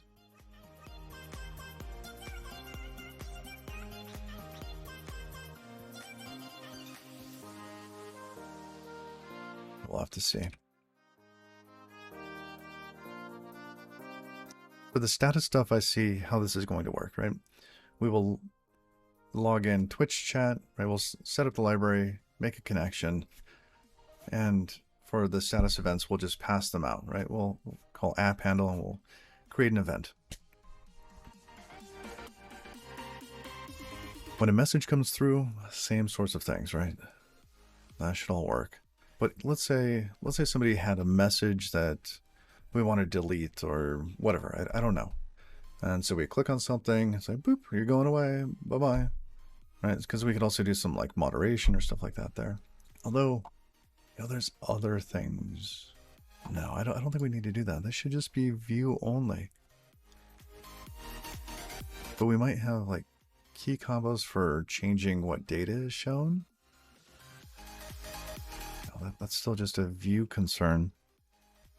Huh? This might just work. All right, let's come up with a better name. What do we want to call this?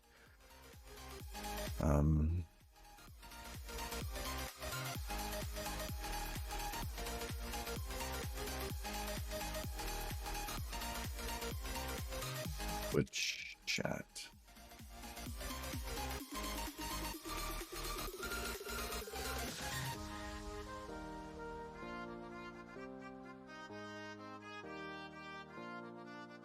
Gotta wait. Anything else? That's it there. No return value.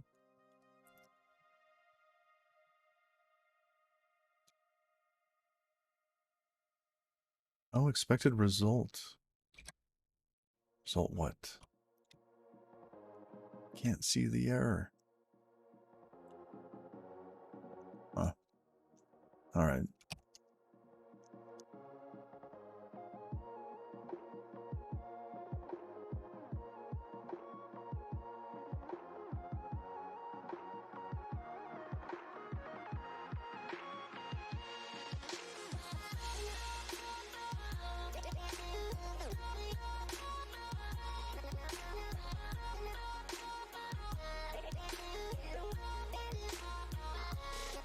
Space E.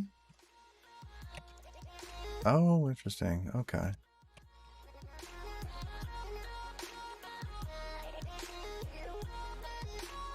Got it. Okay, that's not a good combo on this keyboard.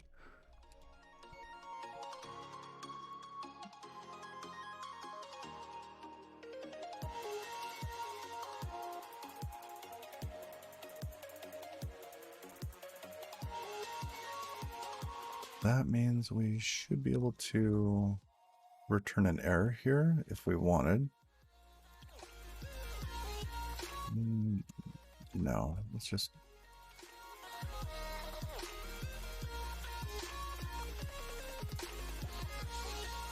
That disconnects them. We're done there. Use parentheses to call this closure.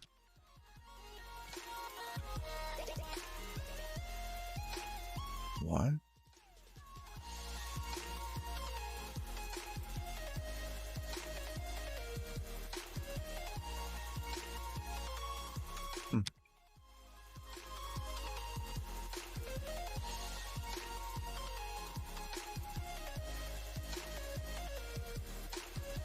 Interesting.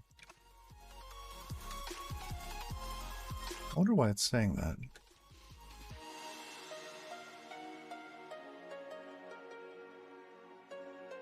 Oh. What are my...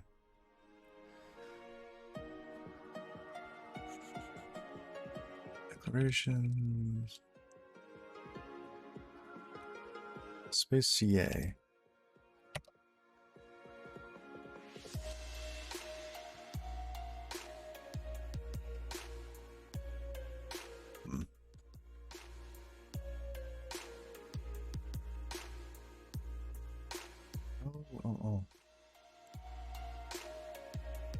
Oh, that's interesting. Qualify, import. Let's do it 2.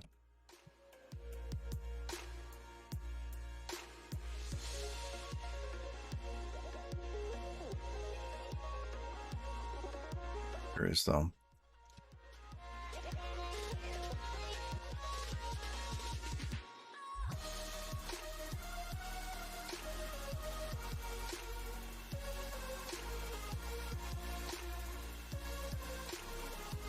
Is not a future 2054.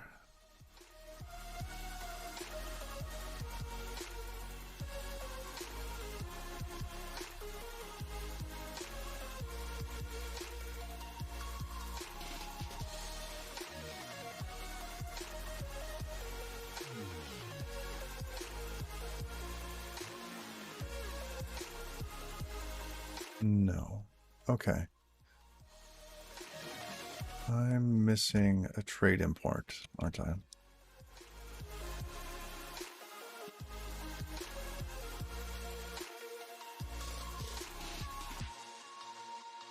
Oh, interesting. Really?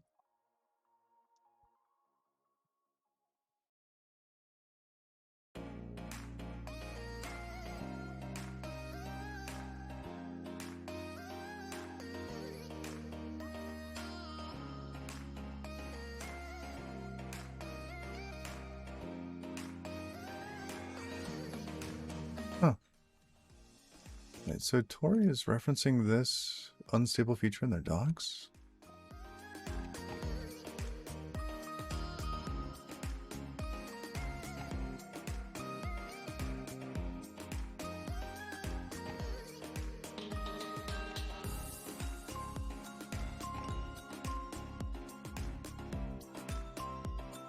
No. It should be stable, right? Let's see what code actions say. Line variable? No.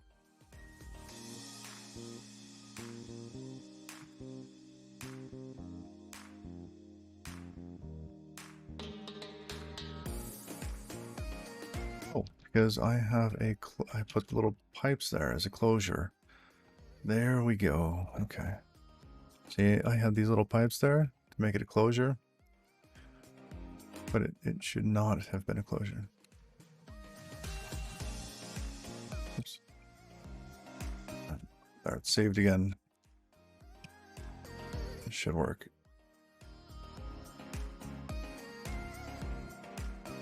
Done. All right.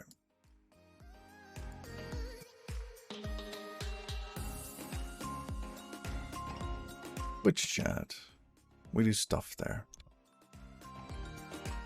What do we do? To do, oh, I wonder how we get like a .env and all that. Is there a Rust crate for loading up settings from the .config directory? Make it cross-platform like that too.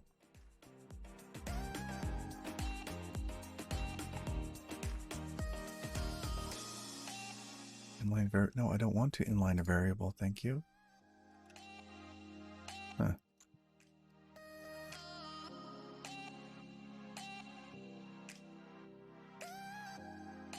Yeah, we will load config from, let's make these.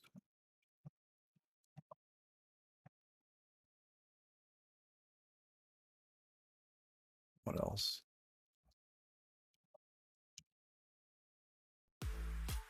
Back to Twitch.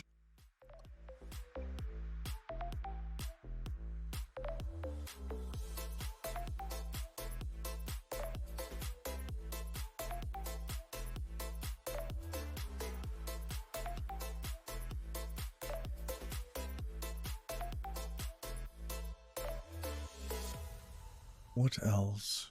Listen for status messages and that. Listen for chat messages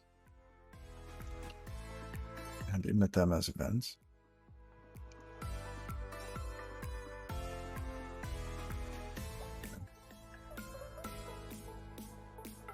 Let's, sure, do that piece first.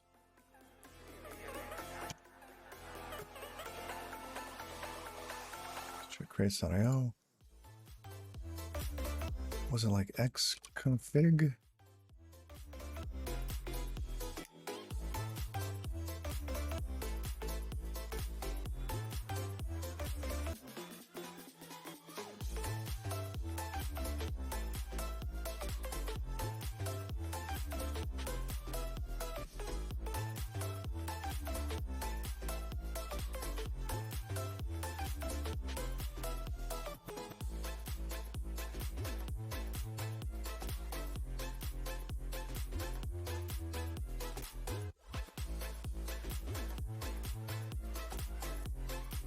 No. Let's.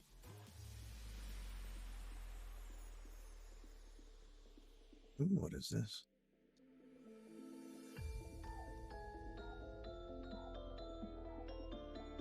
Package Tori config. Oh, look at that. Inside the Tori config. That is a great idea. Well, we might need to store an OAuth token.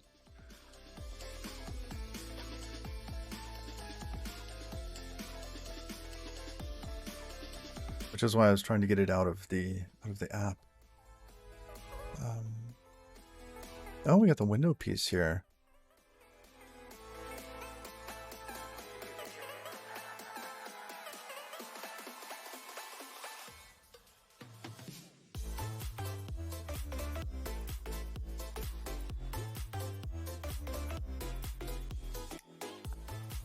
All right. Allow this bundle. That's neat. Okay.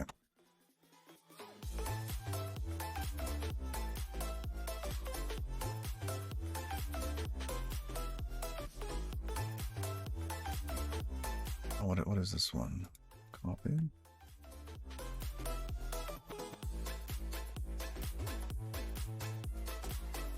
And use the config directory. Oh, I see.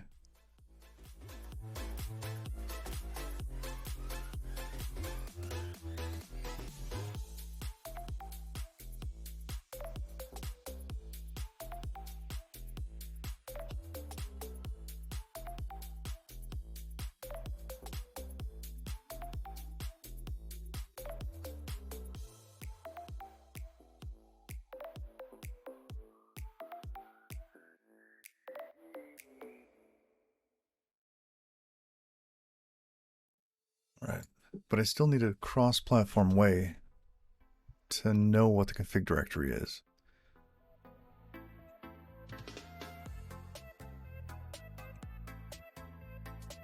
This directory. Configure. Oh. This will work. Okay, yeah, this'll work.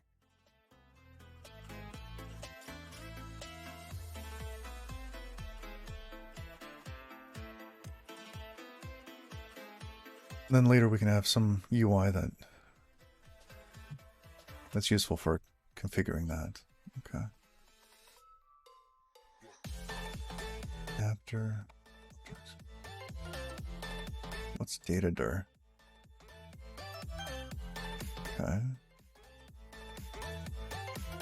Logdir.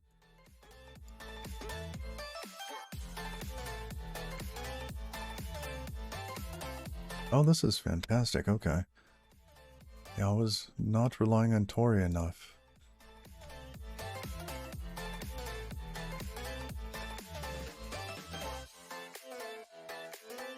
Oops, go back. Config.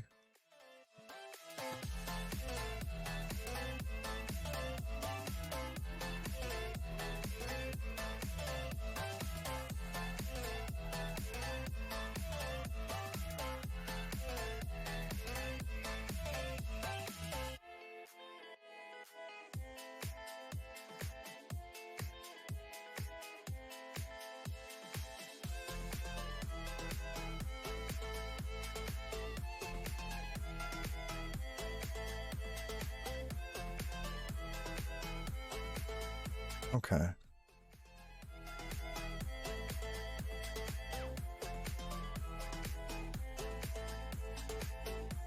That's neat.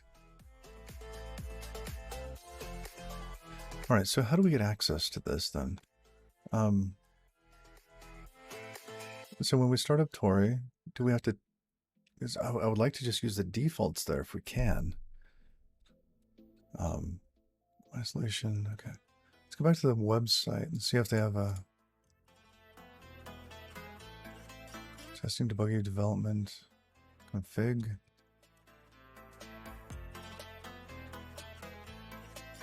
Window customization, make your own CLI, configuration files. Now this is for the build. This isn't for the app running.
Thank you. I think we even have like an emote for that. Or we used to. Thank you. Yep, I was saying, I wonder if we have to have it Java-like, right? With the com dot blah dot blah. I don't think so. We could. But if it's like an open source app, it's not like, you know, under my domain.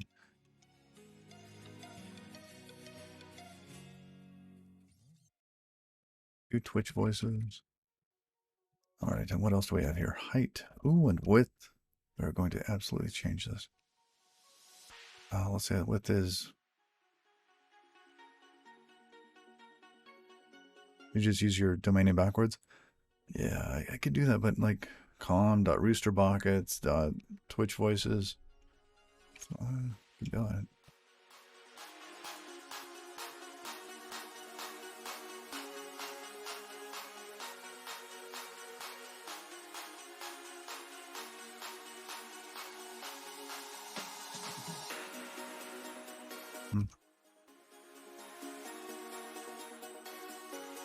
Size, width.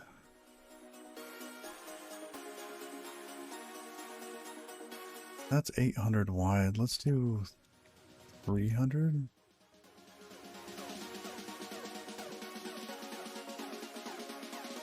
Resizable. True, sure. Title.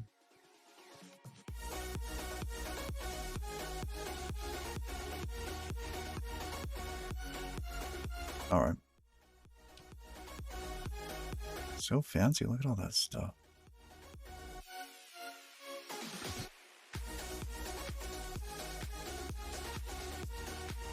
Okay. So if we start that again.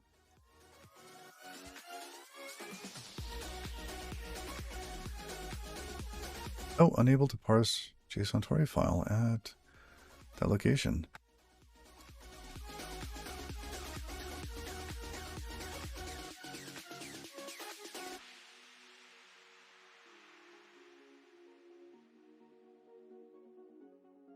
Oh, I see.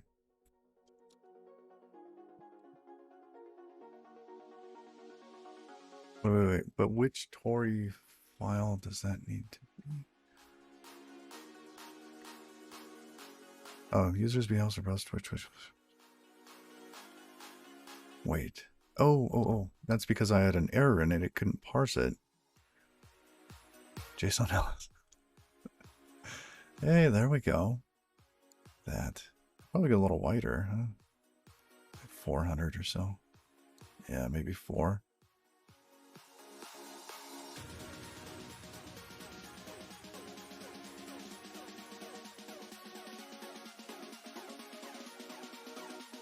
All right.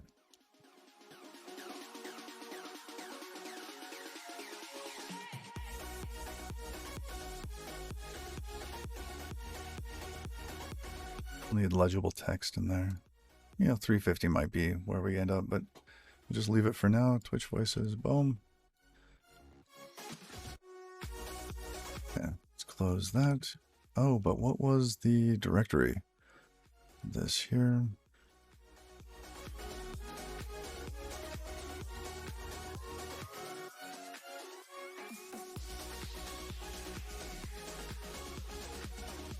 Oh. Okay.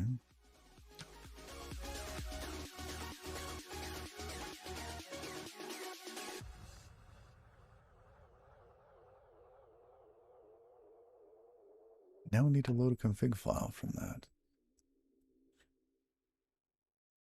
Oh, what do we want? Toml? Don't really care.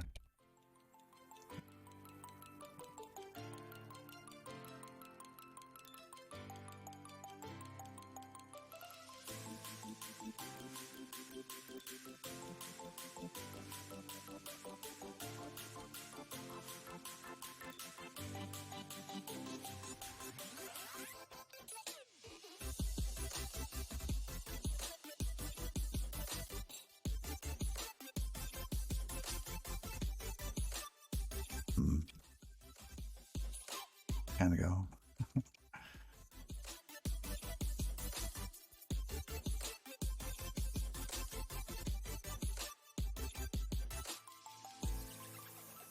We also need Saturday. It's already there.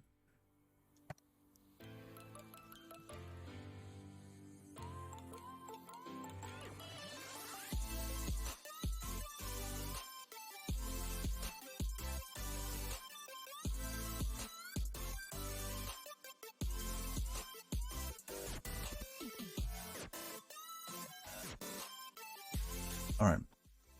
So now we need some sort of config file here. What do we want to call it? Config.toml. Sure.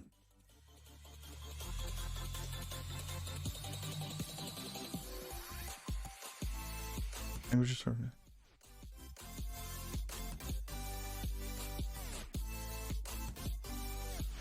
So VS Code language servers extracted has HTML, CSS, JSON, and ESLint language servers.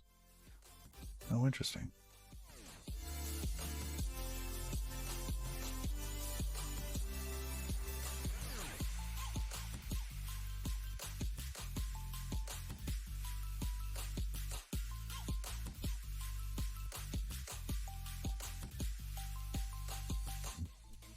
What is it? GS install.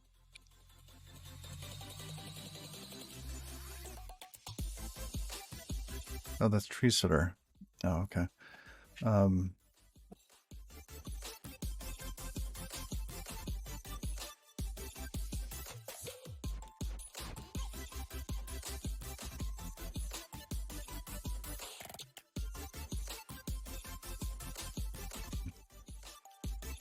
All right, let's go back to window 3.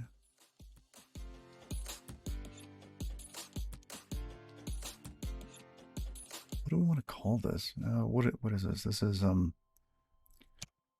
Twitch, and we will have, what does Twitch config want?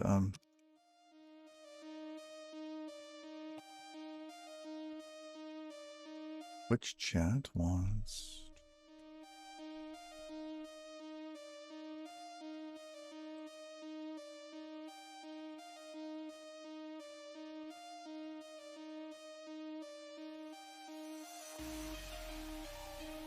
connector, async IO connect. Let's see, Tokyo connector.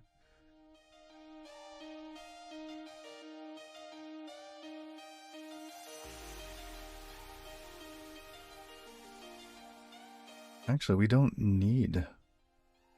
Oh, well, do we? We just need the anonymous. It's not like this is a bot. Not like this is a bot or anything. Okay. All right, that might not have been as useful as I thought. Let's go back to main. So what config will we load?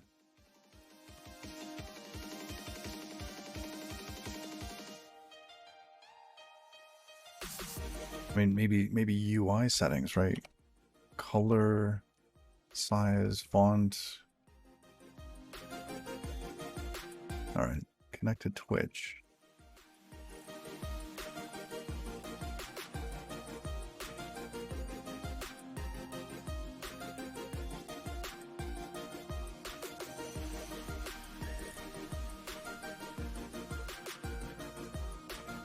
Tokyo demo.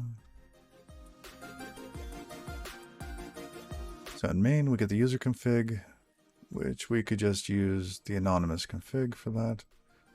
Connect, that's where the happiness starts. User config. Oh, so we need the channels. Okay.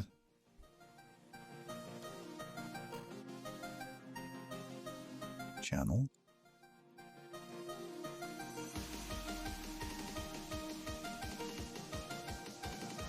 User config.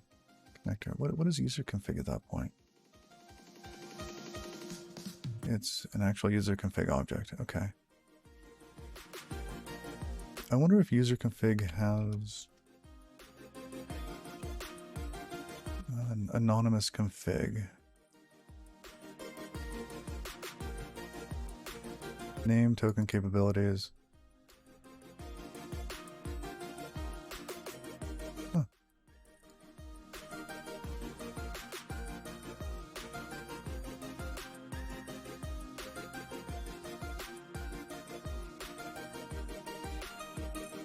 Okay, so on the builder, we can get an anonymous one.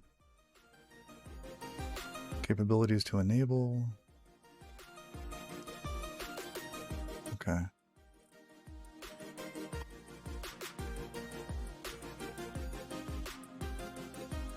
Enable all capabilities. What are the capabilities? Membership, tags, and commands.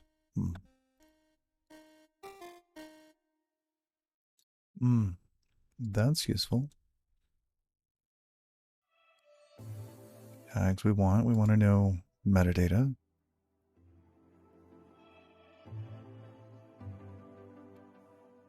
I don't know that we need Twitch specific commands yet.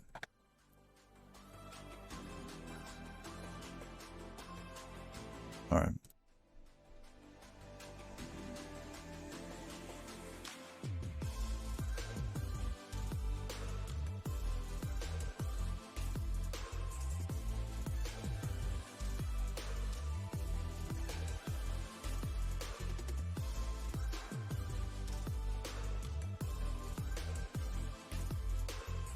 I don't know. I want a different file for this.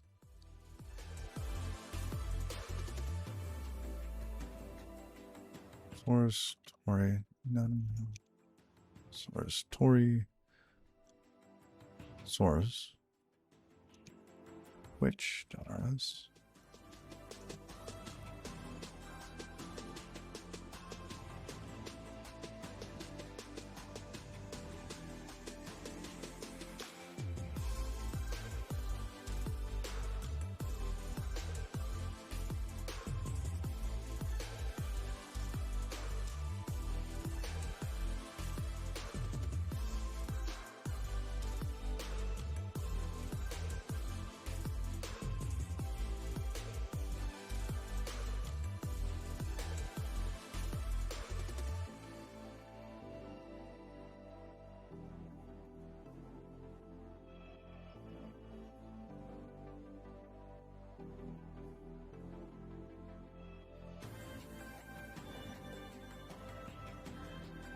Let's call it run.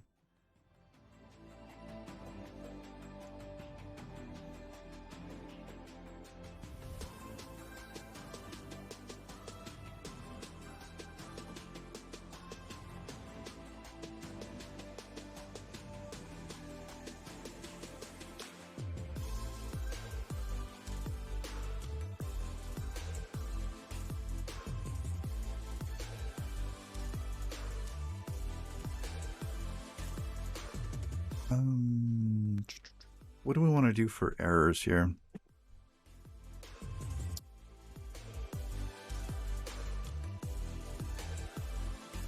Because we really don't have errors that are propagating up yet.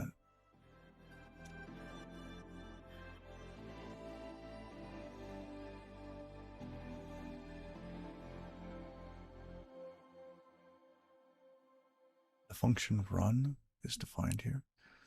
I disagree.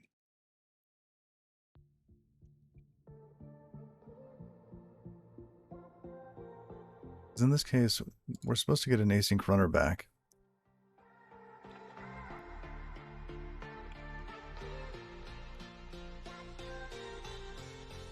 And if something does go wrong, we definitely want to see that in the status. Do we use anyhow, or do we just box up our errors?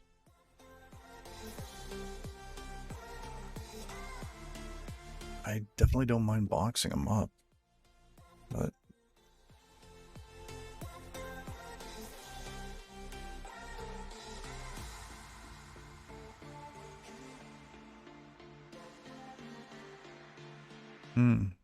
proxy it up to app handler. Invoke error, possibly. Yeah, for this we could make events out of them too.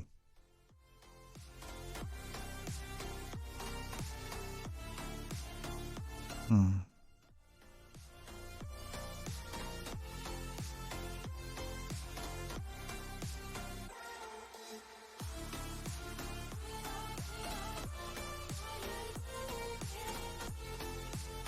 Let's think about that.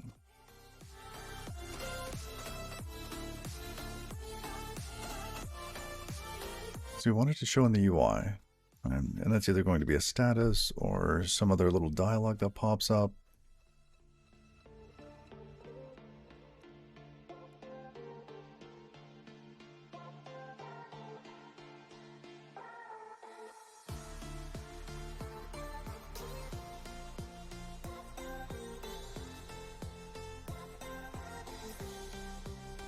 And if that's the case, we have app handle here and can emit an event on an error.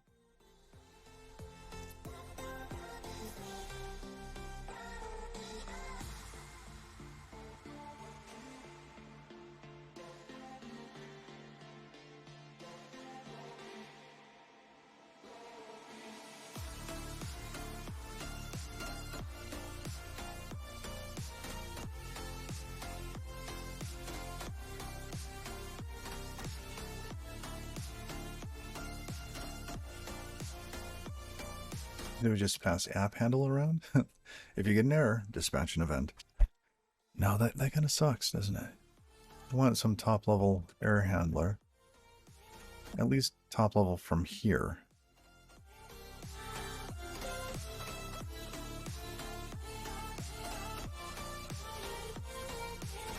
We need one more layer. I don't really want to do like a try here.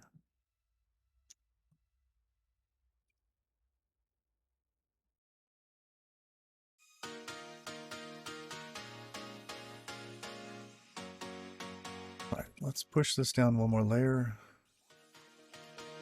And then if we get an error back, if an error populates its, propagates back up, we'll handle it here and dispatch some sort of error message.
Like little guy here.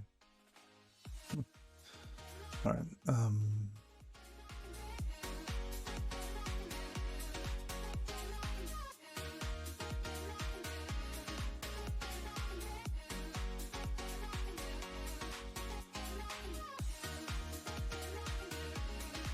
Let's just use that.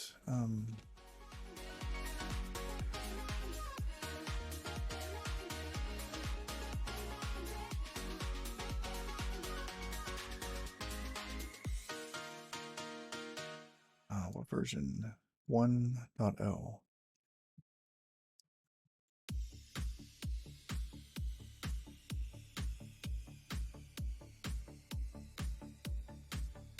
Picking stuff again then? Okay.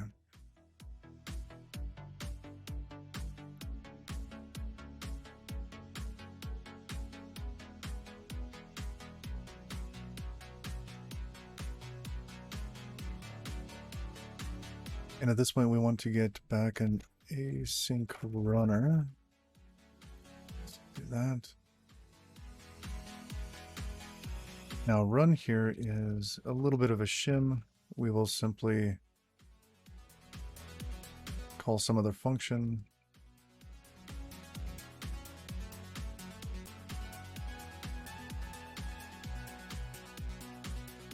That does most of the work. Okay, so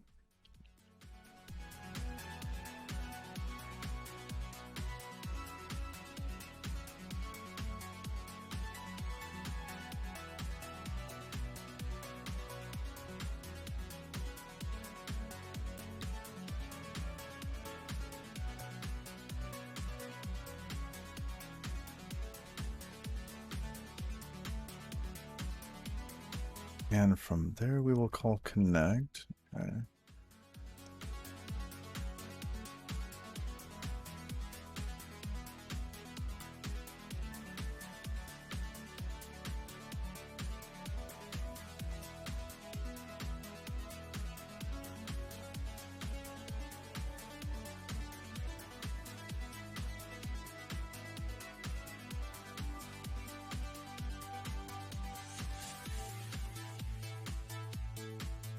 If we get an error back, we will send the message from there. Does everything stop though?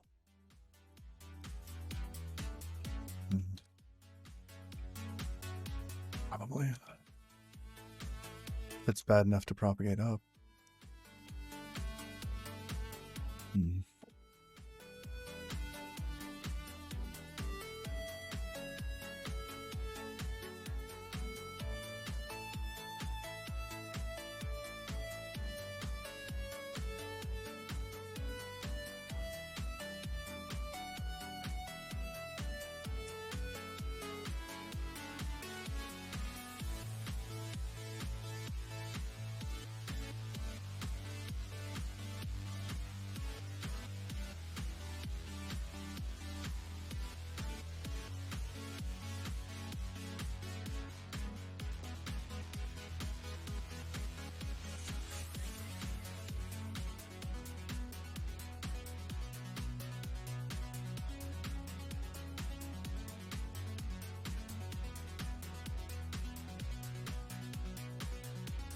Which chant we want?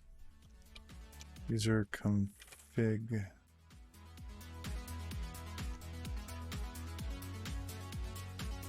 Is it builder?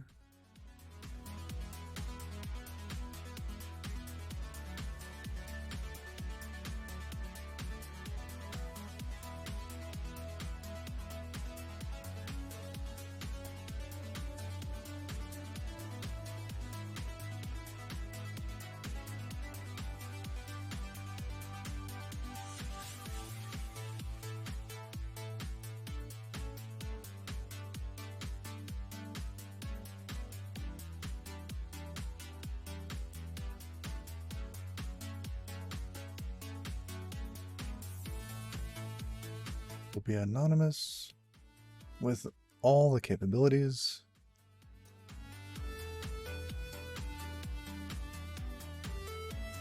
I don't know if that'll work with anonymous, but we can try. Build.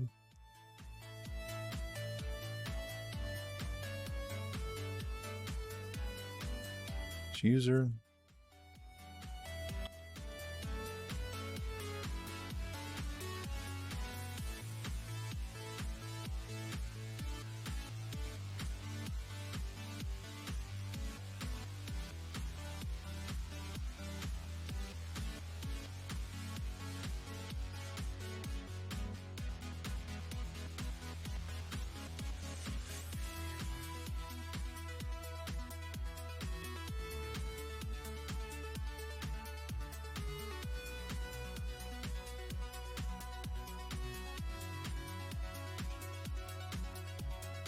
What else?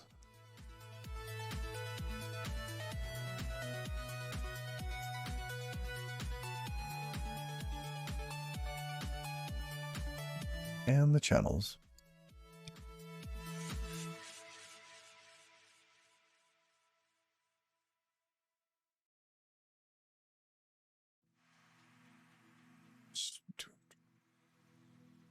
What does it want? A single channel. So we're going to join a single channel.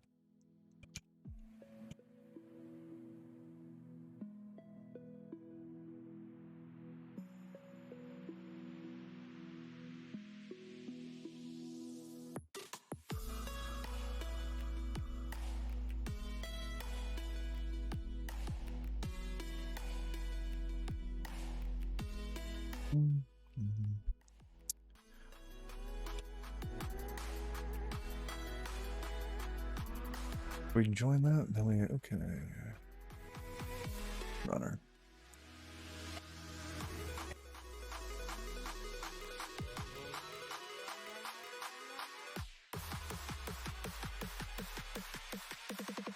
Wait, what? Rust format. Oh dear. Okay. Oh, where's my auto formatter?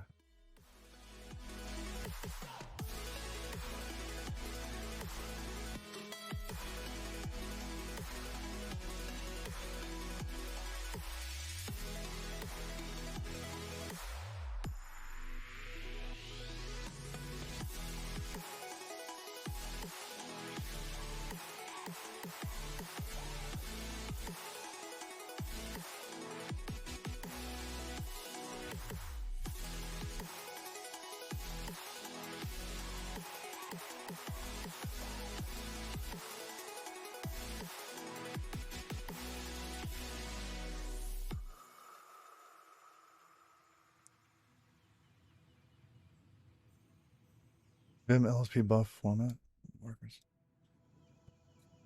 Okay.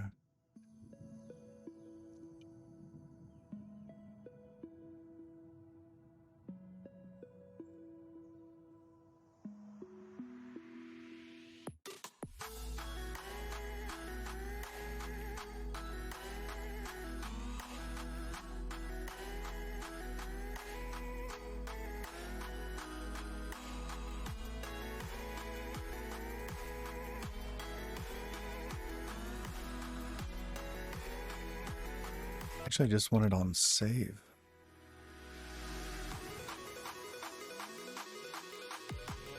I'm gonna save that there for now.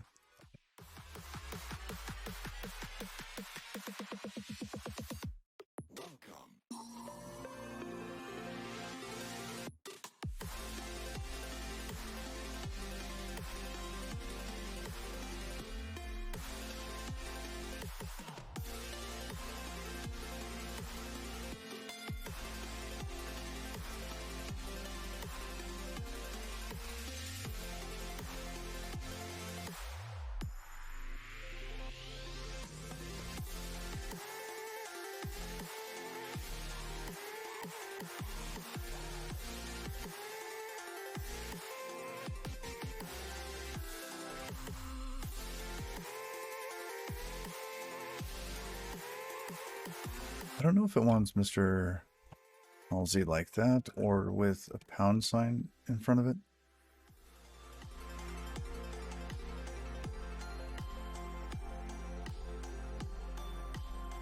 I don't know.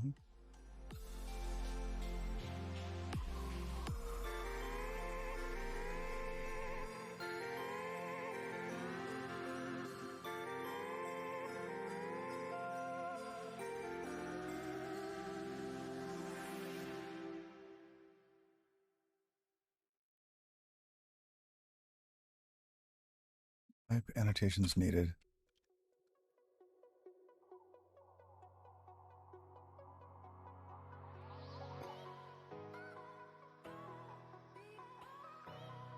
Why? Channel's just a stir. This is a stir.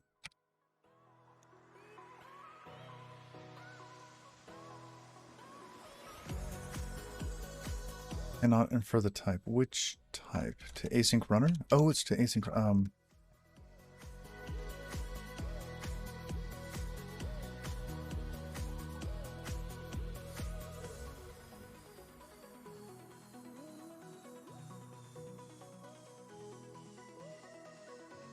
Rich chat.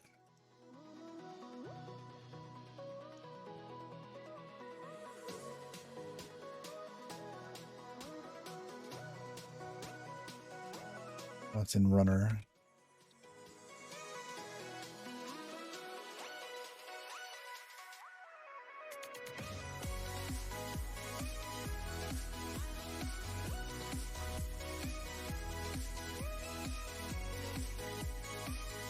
Tokyo full. Tokyo util.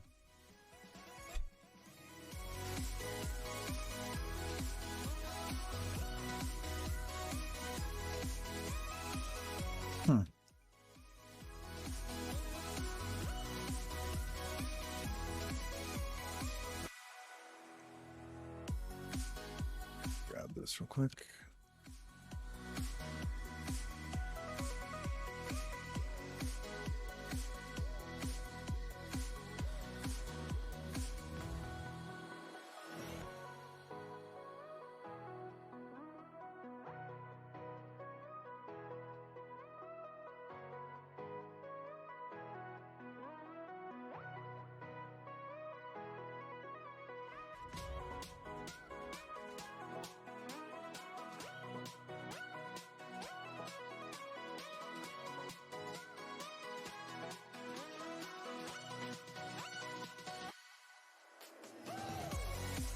Oh, it's a private function.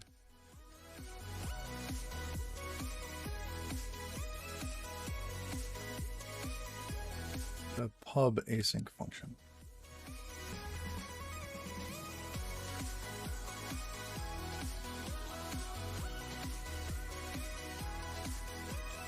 All right, so async. Oh, we did this the other day. I need cargo.toml. Need async on this.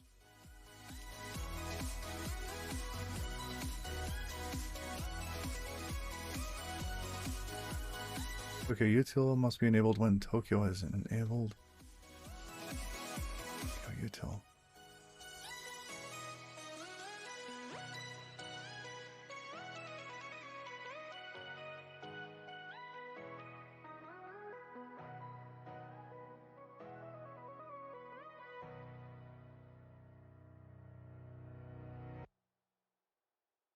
It wants a reference.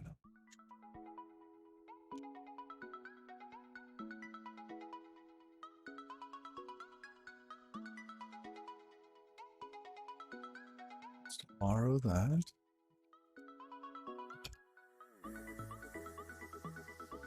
Oh, I was supposed to. So unwrap that. Okay.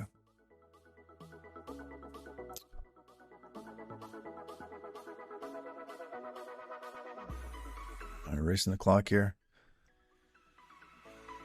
Look at that go. It might have even connected. We don't know. All right. I got to get on to my day gig. So thank you everybody for helping out. Rockerboo again for the LSP bits. So better run. Let's see who we can raid.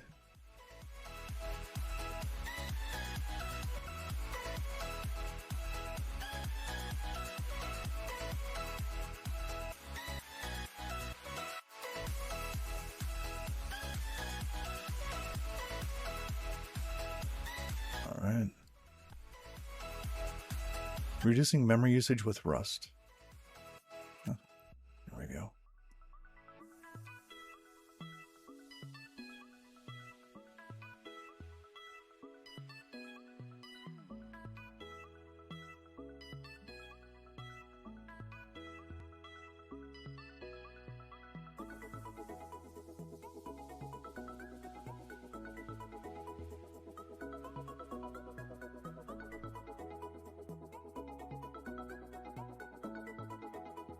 Been fun, y'all. Hope y'all have a really nice day, man. See y'all.